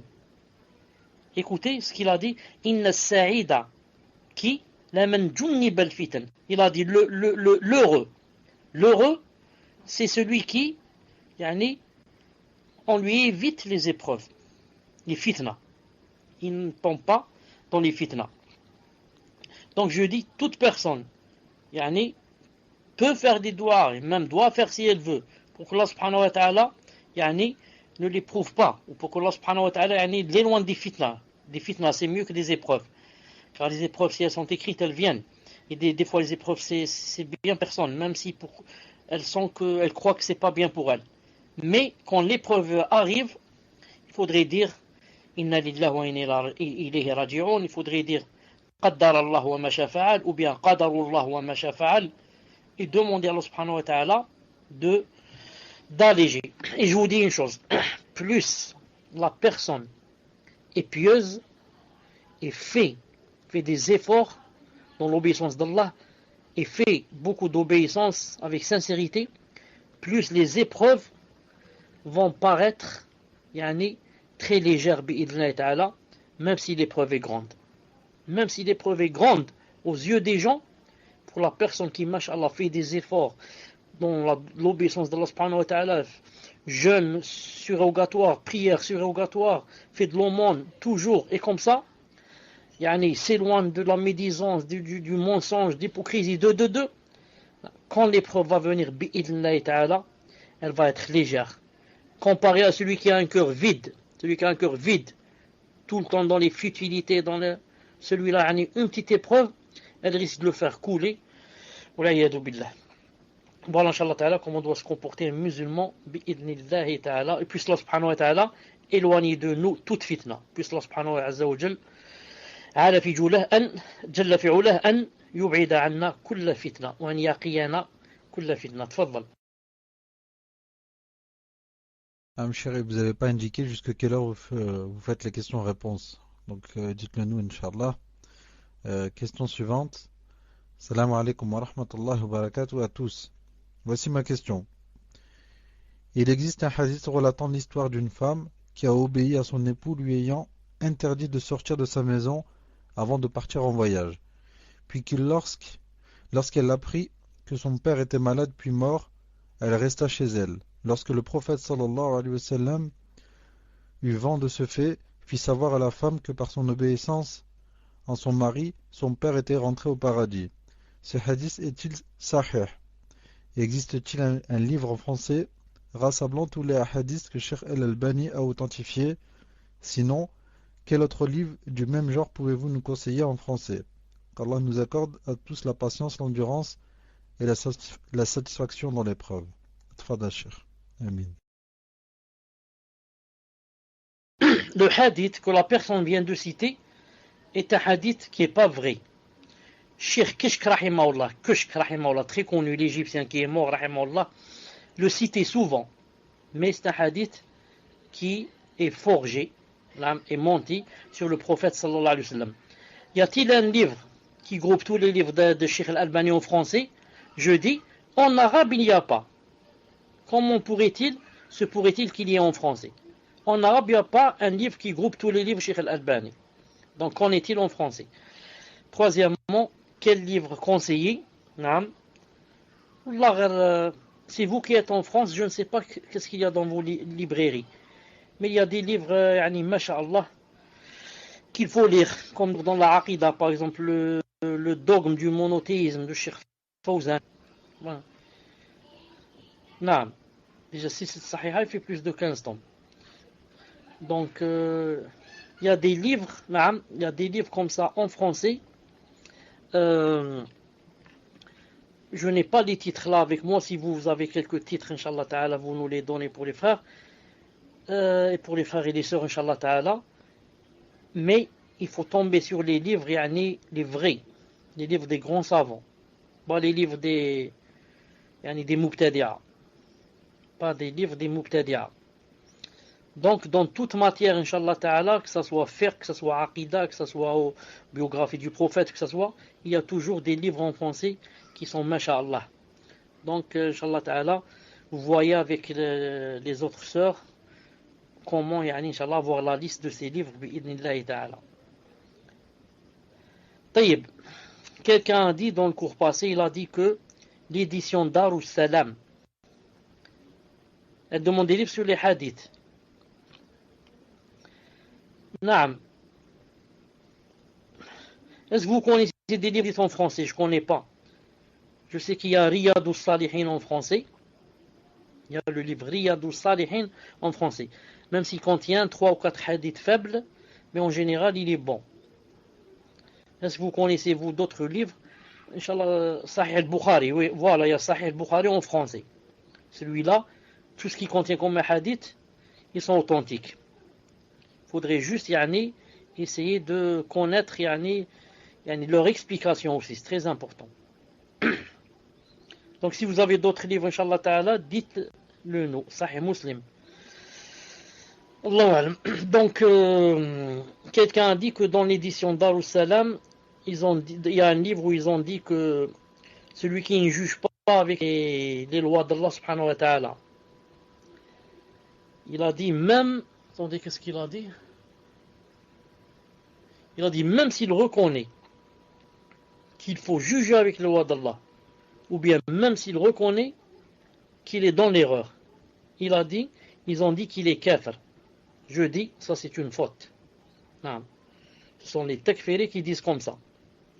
Mais les Sunnah wal Jama'a disent non, il y a kufr duna kufr. Non. Tfaddal. Donc il faut voir comment corriger cette faute, Inch'Allah Ta'ala. Tfaddal. Barakallahu fikum, Cheikh. Question d'un frère. Assalamu alaikum wa rahmatullahi wa barakatuh. Hafizakumullah, ainsi que les admins et vos familles à tous. Ya Cheikh, concernant le hadith de l'épine qui touche le pied d'un musulman, est-ce que ce hadith est aussi valable pour une peine sentimentale comme la tristesse, sans pour autant que l'on soit touché par un malheur? Barakallahu fikum, Allah inawarkum fi dunya wal akhirah. Donc est-ce que, Cheikh, le hadith concerne uniquement les épreuves physiques ou également les épreuves morales? Barakallahu fikum. Wa alaykum salam. Justement, le hadith de l'épine lui-même, à son début, il a cité les choses comme ça morales. Il a cité les choses morales.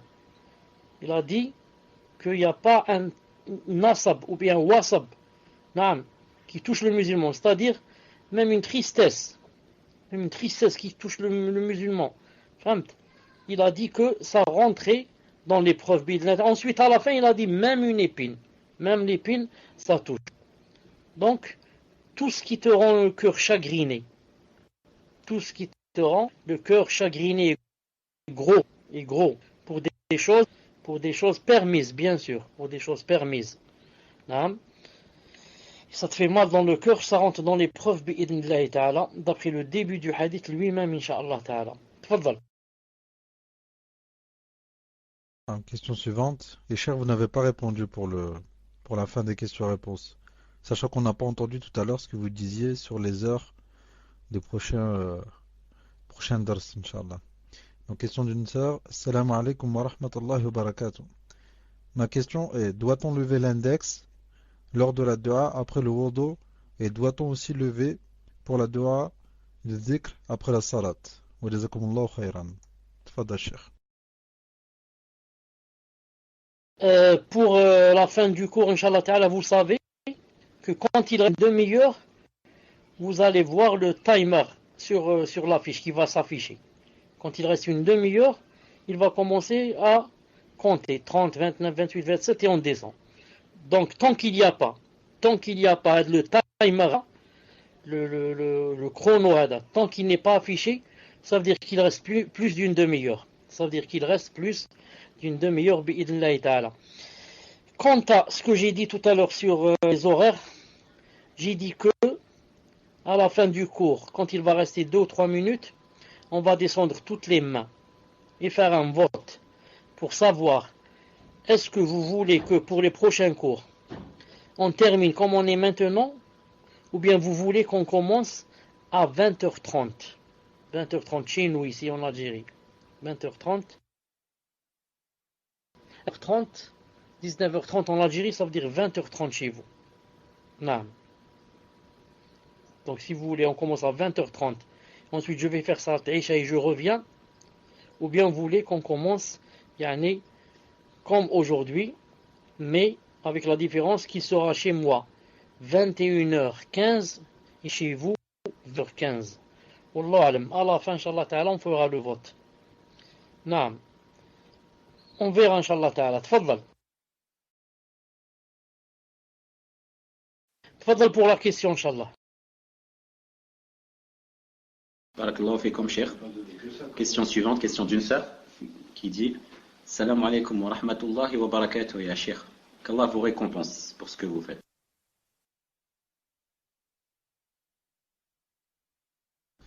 Akhi ibn Mohamed, afwan, je t'ai mis le raid.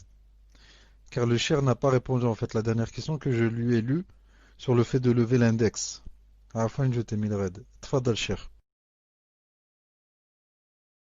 Sahih, barakallahu fikum, naam. Donc, quand quelqu'un termine le wudu, les ablutions, il ne lève pas le petit doigt. Mais il laisse les mains, la position des doigts dans les mains normalement, sans lever aucun doigt. Et il dit Shahadu an la ilaha illallah wa shahadu anna Muhammadan abduhu wa rasuluhu Allahumma ij'alni min tawwabin Allahumma ij'alni min mutatahhirin. Ou bien subhanakallahumma wa bihamdik tabarak ismuk subhanakallahumma ashhadu an la ilaha illa anta astaghfiruka wa atubu ilayk.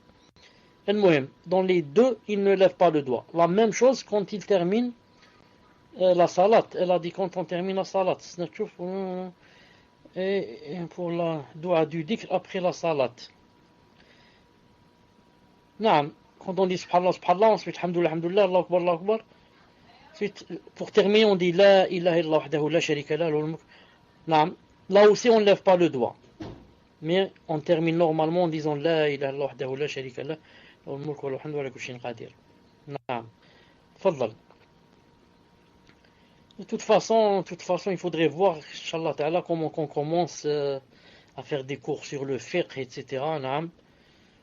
Je pense que le prochain Ta'ala Alam après les pieux prédécesseurs, Allah Ta'ala Alam peut-être, je pense qu'il sera sur l'explication des noms d'Allah, l'explication des noms d'Allah Subhanahu wa Ta'ala. Sinon, ce sera un livre sur les invocations, tout ce qui a rapport avec les noms. Allah Ta'ala Alam, on verra, Inch'Allah. Fadal. Barakallahu fikum, Cheikh. Donc je reprends. Question d'une sœur. Assalamu alaikum wa rahmatullahi wa barakatuh, ya Cheikh. Qu'Allah vous récompense pour ce que vous faites. Je voudrais poser une question sur une affaire entre mon mari et son employeur. Son employeur a été injuste envers lui, et là, il a été en justice contre lui. Ma question est, doit-il patienter et abandonner la poursuite, ou doit-il continuer, sachant que son but est que cet employeur ne recommence pas cette injustice envers autrui? Barakallahu fikum, Cheikh. Wa alaykum salam wa rahmatullahi wa barakatuh. Dans un pays de kuffar, les savants vergers, s'il s'était permis d'aller au tribunal pour ester des gens, ceux qui ont dit c'est permis, comme Cheikh Al-Albani rahimahullah a dit, il faut qu'il y ait deux conditions. Première, qu'on soit dans le besoin, Il a dit dans la darura. Et la deuxième, qu'on sache que ce que va me donner le tribunal ne se contredit pas avec ce que Allah Ta'ala a légiféré. Non. Que ce que m'a donné le tribunal ne se contredise pas avec ce que Allah Subhanahu wa Ta'ala a légiféré. Supposez que quelqu'un divorce sa femme en France. La femme, quand elle est divorcée en islam, elle n'a plus le droit à la maison. Si la maison appartient au mari. Et c'est logique. Je divorce ma femme, donc c'est pas elle qui va prendre la maison. Elle va chez ses parents, et moi, dans ma maison, je me remarie. C'est normal, je l'ai payé, c'est moi qui ai acheté la maison. Elle va avec son nouveau mari qui va lui demander sa main. Maintenant en France, peut-être qu'elle va dire je vais déposer une plainte contre lui au tribunal. Et alors dans ce cas, qu'est-ce qu'ils vont dire? Je pense, wallahu alam, ils vont lui dire donc l'appartement c'est toi. En France, ils vont lui dire l'appartement c'est pour la femme, wallahu alam. Moi, ils donnent toujours tort à l'homme mais raison à la femme. Dans ce cas donc, la femme qui a déposé plainte, donc a fait un péché, et un grand, parce que elle va les pousser à contredire la charia. La charia dit, elle n'a pas de maison en cas de divorce, sauf si sa maison ou bien elle est associée, et eux ils vont lui dire non, c'est ta maison à toi. Donc il faut prendre garde. Donc on va dire que c'est la même chose ici pour la personne qui a posé la question. Si il voit qu'il est dans la darura et qu'il sait que ce qu'on va donner comme verdict ne se contredit pas avec la charia, qu'il le fasse. Surtout si son but c'est pour le corriger, pour qu'il fasse plus d'injustice avec les autres. Sinon, qu'il revienne à Allah subhanahu wa ta'ala et laisse la faire. C'est à lui de voir, inshallah ta'ala. Tfaddal. Question suivante. Assalamu alaikum wa rahmatullahi wa barakatuh. Ahsanallahu ilaykum. Je souhaiterais savoir, cher, comment se préserver du shirk akbar et être sûr qu'on n'associe rien à Allah Azza wa Jal. Ma grande frayeur est d'essayer d'œuvrer dans cette vie en croyant être récompensé et ensuite se retrouver en enfer éternellement, car par ignorance, j'ai associé à Allah Azza wa Jal. Allah al-Musta'an. Pourriez-vous, cher, m'aider et me conseiller afin que je sois gagnante dans cette vie et dans l'au-delà? Jazakumullah khayran pour votre réponse. Puisse Allah le Tout-Puissant nous aider à ne rien lui associer et vous guérir d'une guérison parfaite. Amin. Tfadal Cheikh. Wa alaykoum salam. Là, je dis donc à cette sœur, inshallah ta'ala, deux choses importantes. La première, toute personne qui veut se préserver des péchés en général et du shirk en particulier, n'a qu'un seul chemin à suivre, c'est quoi? Demander la science. Non. Toute personne qui demande la science ne fera plus les péchés et elle veut les faire. Sauf si la personne veut les faire, dans ce cas, personne ne peut l'arrêter. Mais, si je ne connais pas ma religion, je vais me remplir de péchés en croyant que je suis en train de faire de bonnes choses. Comme je l'ai cité la fois passée. Ceux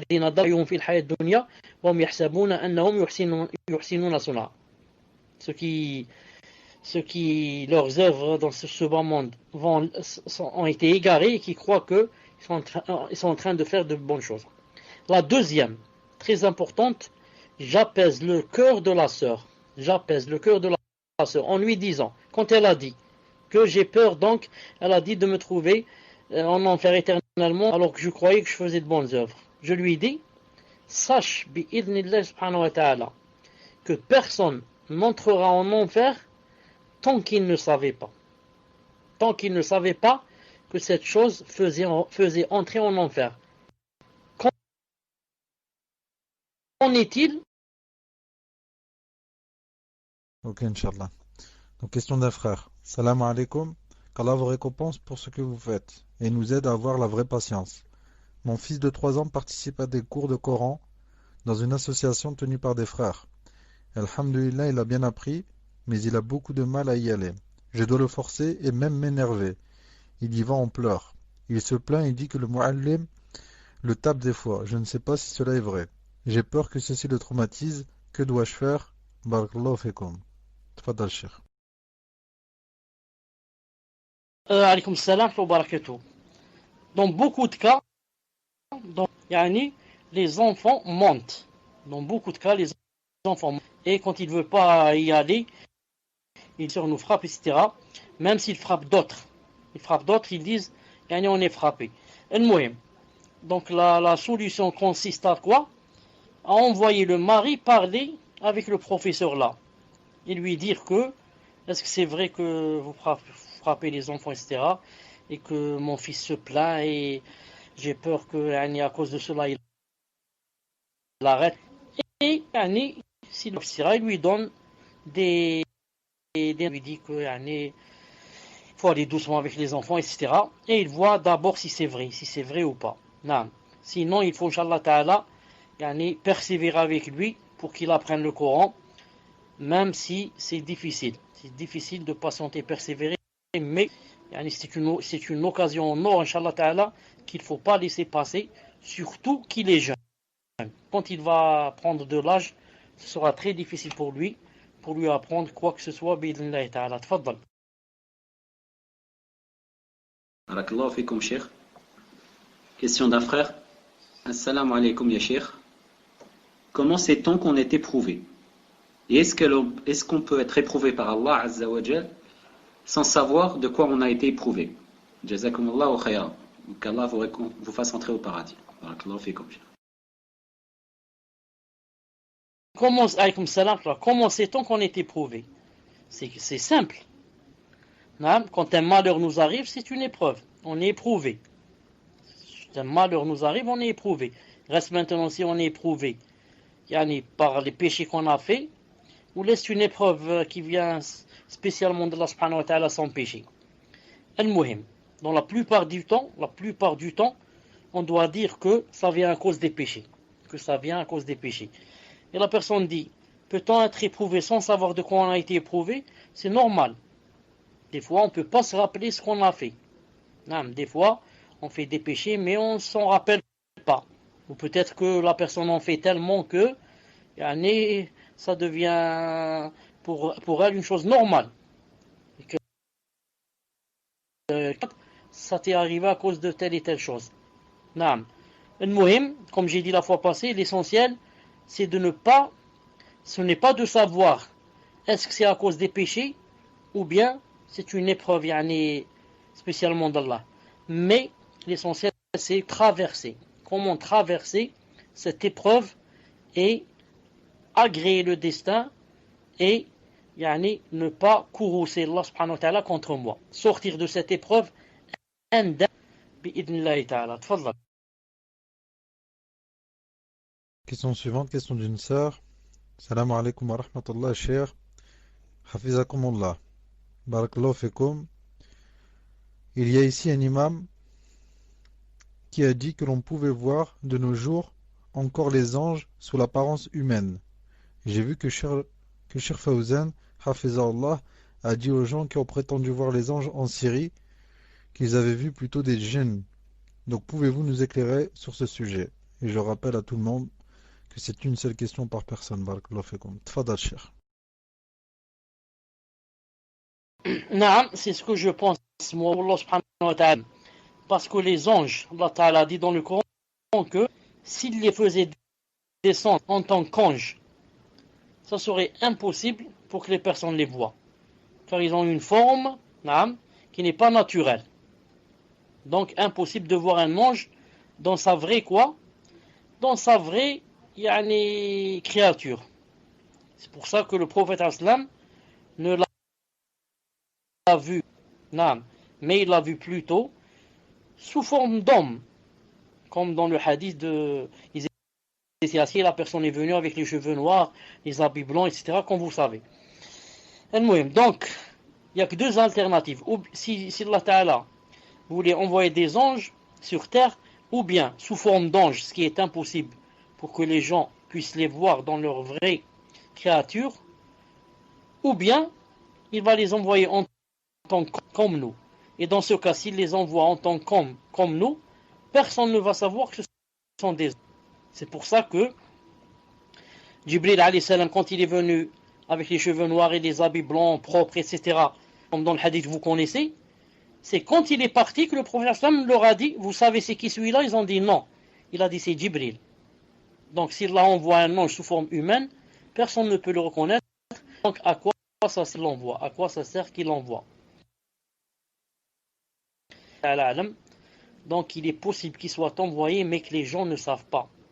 Non, il est possible qu'il soit envoyé, les gens ne savent pas, comme dans ce hadith de Jibril et comme dans le hadith des trois personnes auxquelles trois anges sont venus sous forme humaine, qu'on va voir dans le prochain cours, samedi, Inch'Allah Ta'ala, de Riyad Salihin, et on en reparlera de cette chose, Inch'Allah Ta'ala. Tfadlal. Mes chers, concernant cette question, que répondre à une personne? Il y a une personne il n'y a pas trop longtemps qui est décédée, rahimahullah. Elle a indiqué qu'autour de son cercueil, parce que le corps a été rapatrié au bled, autour du cercueil, il y a un oiseau qui est arrivé, une cigogne, Allahu alam, qui tournait autour du cercueil. Elle a dit ça à une personne, elle lui a dit que c'était un ange. Et ça, c'est ma mère qui me l'a raconté.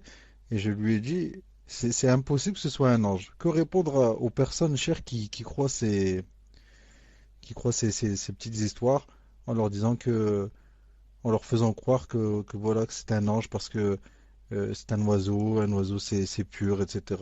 Il lui a sorti des histoires bizarres. Allahu alam. Tfadal, cher. Alaykoum salam wa barakatuh.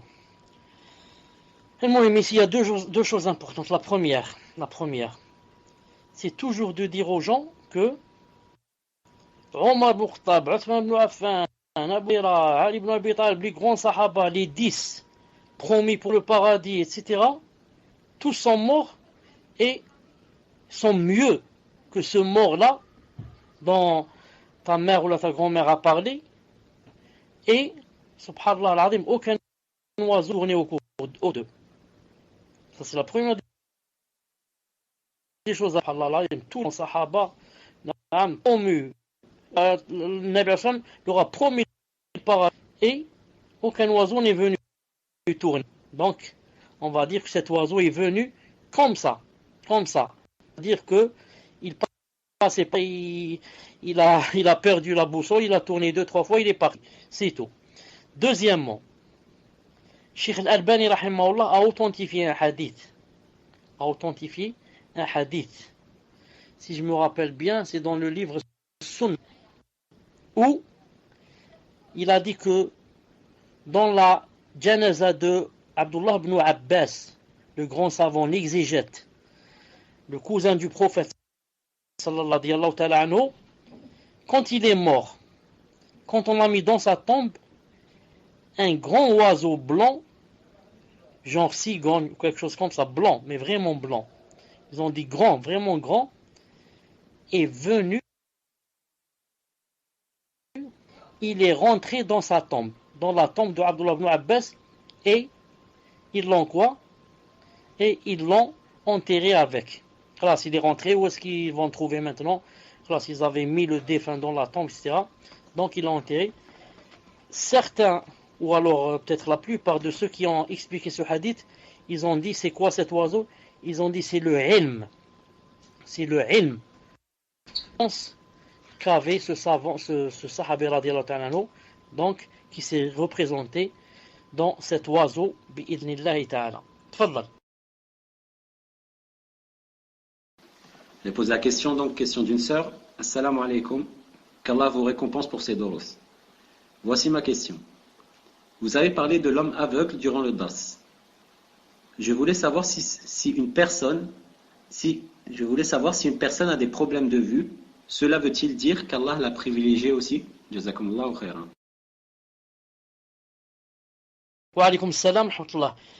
Si une personne a des problèmes de vue, ça veut dire simplement que Allah subhanahu wa ta'ala l'a éprouvé dans ses yeux. Et que, dans tous les cas, il y a des péchés qui s'annulent.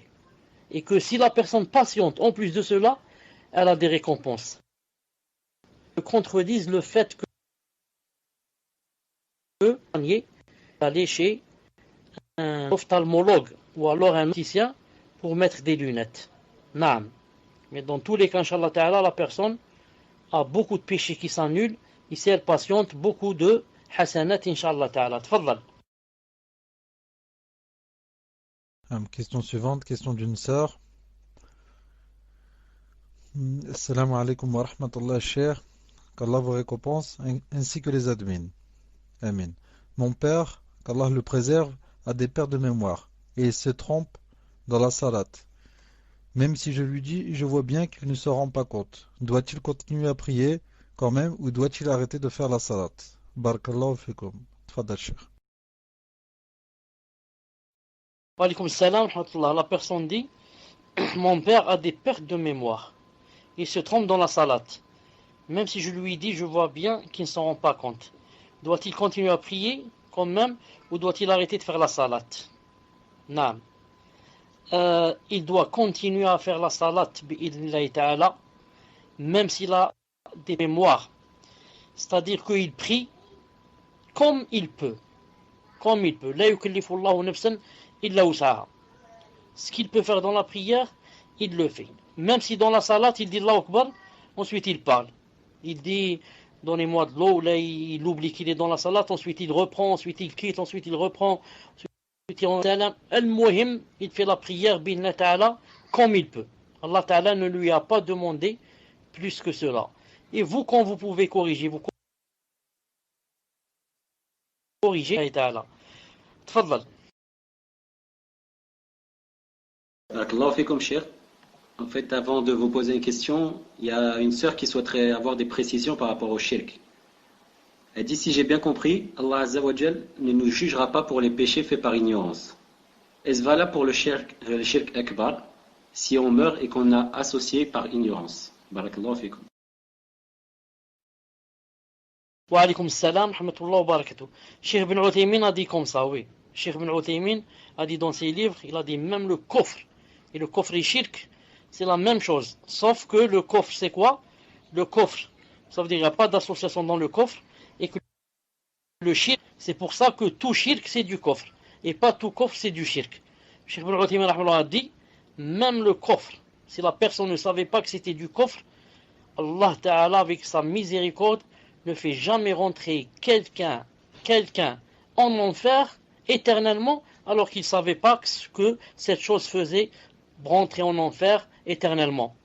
C'est pour ça que Allah subhanahu wa ta'ala, il a dit لِأَلَّا يَكُونَ لِلنَّاسِ عَلَى اللَّهِ حُجَّةٌ بَعْدَ الرُّسُلِ. Et le prophète m'a dit que personne n'aimait les excuses, n'aimait qu'on n'établisse pas la preuve sur lui comme Allah. Allah n'aime pas que tu établisses sur lui la preuve. Et Yom al-Qiyamah, tu vas lui dire, Ya Allah, vous m'avez fait du tort. Vous m'avez fait rentrer en enfer alors que je ne savais pas. Je ne savais pas que ça faisait rentrer en enfer. Sinon, je ne l'aurais pas fait. Naam. Mais Allah subhanahu wa ta'ala te fait rentrer en enfer quand tu sais que ça fait rentrer en enfer et tu le fais. Comme j'ai dit, il peut te donner tes péchés pour ne pas avoir demandé la science. Bi'idhnillahi ta'ala. Tfaddal. Barakallahu fikum, cher, pour la précision. Question suivante, question d'une sœur. Assalamu alaikum, cher. Qu'Allah vous récompense pour tous les khairs que vous nous apportez. Je souhaiterais savoir, il m'arrive parfois de perdre patience face à des épreuves et venir à dire, j'aime pas ma vie. Ou même j'aimerais mourir. Astaghfirullah. Vais-je prendre des péchés pour cette parole, en sachant qu'à ce moment, je dis cette parole par énervement et grande douleur. Cheikh Al-Albani, Jazahullah bi khair. Cheikh Allah jazakum bi khair. Je vous demande de ne pas m'oublier dans vos doigts et de ne pas oublier nos frères et sœurs en souffrance, car beaucoup souffrent en silence. Qu'Allah nous maintienne sur sa voie. Hafizakum Allah ajma'in. Wassalamu alaikum wa rahmatullahi wa barakatuh. Ibn Jazay, tu m'as fait rire quand tu as dit Cheikh Al-Albani. Si moi j'ai mal entendu. Cheikh Allah يجازيكم بخير. الله يجازي Cheikh Al-Albani. المهم حافظ رحمه الله jeudi. معليش. Donc عليكم السلام ورحمة الله وبركاته. la personne demande, vais-je prendre des péchés pour cette parole? Si une personne, au point où elle ne sait pas ce qu'elle dit, elle n'aura pas de péché bi'idhnillahi ta'ala. Naam. Rahimahullah subhanahu wa ta'ala. Si une personne part dans l'énervement et la colère, au point où elle ne sait pas ce qu'elle dit, même le divorce ne compte pas. Naam. Mais des fois c'est un petit énervement. Dans ce cas, il faut apprendre à patienter. Ce qui ravit Allah ta'ala. C'est pour ça que le prophète sallallahu alayhi wa sallam, quand son fils Ibrahim est mort, il avait seulement des larmes dans les yeux. Naam. Et il a dit que les yeux larmoient, le cœur est triste, mais on ne dit que ce qui plaît à Allah subhanahu wa ta'ala. Comme ça le croyant. Il doit apprendre en toutes circonstances de ce qui ravit Allah subhanahu wa ta'ala. Ça fait rien que la personne dise, en général, qu'elle dise je suis fatigué, ou qu'elle dise keriht, yani, comme on dit en français, j'en ai marre. Mais elle parle d'elle-même, elle ne parle pas du destin. J'en ai marre de ce destin, j'en ai marre de ces épreuves. Non, elle parle d'elle-même. Elle dit par exemple, j'en ai marre yani, de ces enfants qui n'arrêtent pas de faire du bruit, de faire ceci, de faire apprendre les leçons, etc. Ça c'est permis. Mais elle ne lit pas avec le destin. Elle n'annexe pas ça au destin. Et elle dit que yani, elle est contre le destin et n'agrée pas le destin. Sinon, ce qu'elle a dit ici, c'est une chose normale qui arrive à tout le monde, dans le stress, dans la fatigue, etc. Il nous arrive à tout le monde de dire des choses pareilles. Wallah subhanahu wa ta'ala alam. ستشوف يلا تفضل. Une seconde, les admins, une seconde.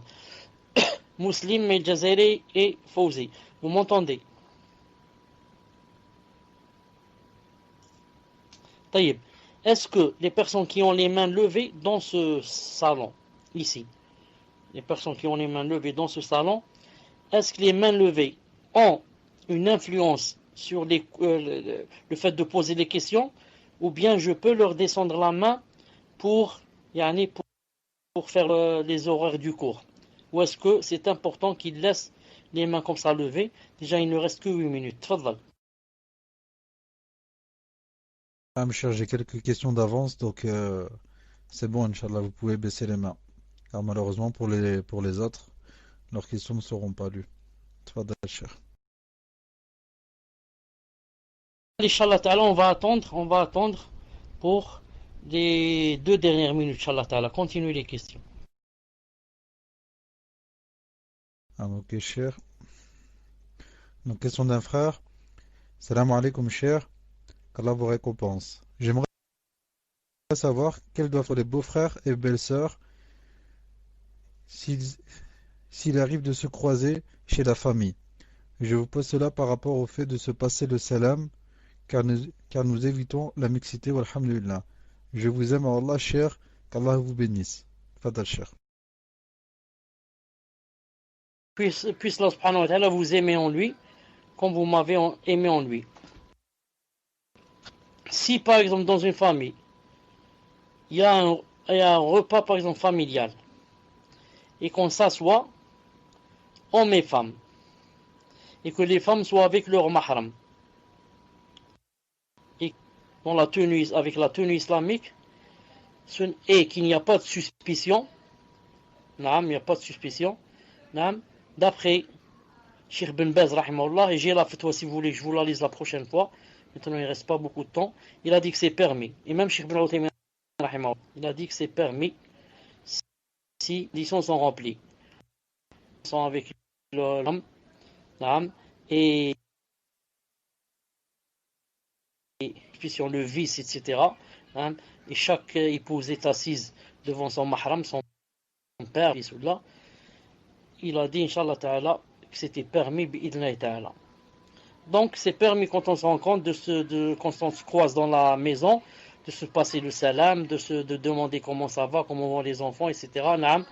Dans les normes, sans exagérer, bi'idhnillahi ta'ala. Tfadal. Barakallahu fikum, cher. Question suivante, question d'une sœur. Assalamu alaikum wa rahmatullahi wa barakatuh. Qu'Allah vous préserve, cheikh. Voici ma question. Je suis une sœur et je suis très proche de ma voisine depuis qu'elle est revenue à Allah Azza wa Jal après des années d'égarement, walhamdulillah. Cette sœur est mariée depuis 20 ans avec un homme qui n'est absolument pas dans le dîn. Il ne prie pas, ne jeûne pas, boit de l'alcool, etc. Mais il ne lui obstrue pas pour autant le chemin vers Allah. Il ne lui interdit pas le chemin vers Allah Azza wa Jal. Seulement l'été dernier, cette sœur est partie visiter sa famille durant Ramadan avec ses enfants et son mari est resté ici. Durant l'absence de sa femme, cet homme a ramené des femmes chez lui et a fait plein d'autres problèmes. Allah al-Musta'an. Depuis, je n'ai jamais su si je devais en parler à la sœur ou attendre qu'elle le découvre par elle-même. Alors que faire, sachant que je la vois tous les jours et que ça me fait extrêmement de peine pour son honneur que tout le monde le sache, sauf elle. Donc est-ce qu'elle doit le dire à la sœur ou pas ce qu'elle a vu? Barakallahu fikum, cheikh. Déjà, son mari, le fait qu'il prie, alaykoum salam, qu'il prie pas, qu'il n'a pas l'intention peut-être de prier, il ne lui est pas permis de vivre avec elle, de vivre avec lui, afwan. Non, le fait qu'il ne... Et surtout, s'il n'a pas l'intention de... et qu'il boit l'alcool, il fait ceci, il ne lui est permis de rester. Ensuite, si tu lui dis, c'est permis. Si tu lui dis, c'est permis pour que peut-être ça, à ce qu'elle le quitte. Car celui-là, c'est un homme avec lequel elle ne devrait pas vivre. Sauf si, comme j'ai dit, il a l'intention de se corriger. Mais si tu lui dis, il ne faut pas qu'il sache que ce soit toi qui lui ai dit. Parce que il pourrait aussi te faire des problèmes, bi'idhnillahi ta'ala. Naam. Tfaddal. Question d'une sœur. Assalamu alaikum wa rahmatullahi wa barakatuh, cher. Qu'Allah vous préserve. Avec mon mari, nous avons l'intention, Inch'Allah Ta'ala, d'aller au Hajj cette année. Et souhaitons prendre une chambre double. Je voulais donc savoir si nous devons nous abstenir de rapports sexuels pendant les 6 jours du Hajj uniquement, ou bien s'abstenir durant tout le voyage qui dure 20 jours en tout, y compris à Médine et à la Mecque. Barakallahu fikum, cher. Qu'Allah vous récompense pour le temps que vous nous accordez et qu'il vous accorde le Firdaus ainsi qu'à tous ceux présents. Amin. Tfadal, cher. Wa alaykoum salam wa barakatuh. Quand la personne va à la Hajj, à partir du moment, elle dit Labbaik Allahumma Umrah, ou bien Labbaik Allahumma Hajjan. Il y a un endroit où on dit ça, d'après le pays de provenance. Ça, chez vous en France, je ne sais pas c'est où l'endroit où vous dites. Si c'est comme nous, ce qu'on appelle Bir Ali ou bien autre part. Al-Muhim. Alors, à partir de l'endroit où vous dites Labbaik Allahumma Hajjan, c'est interdit, les cheveux, etc. Jusqu'à ce que, bi'idhnillahi ta'ala, se termine le Hajj. Quand je dis se couper les cheveux, pour la femme, c'est permis de raccourcir quand elle termine la Umrah, comme vous savez, quand c'est la fin du Hajj. Donc, les rapports deviennent interdits jusqu'à Tahallul Akbar, d'être sorti, Inch'Allah Ta'ala, du Hajj et d'avoir quitté le Hajj, mais quitter le Hajj, d'avoir terminé ce qu'il faut faire pour le Hajj, bi'idhnillahi ta'ala.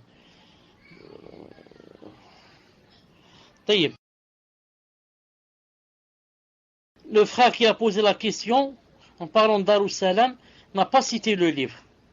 Il a dit dans les éditions Darussalam, c'est tout. Il n'a pas cité le livre, bi'idhnillahi ta'ala. Naam. Assalamu alaikum wa rahmatullahi wa barakatuh.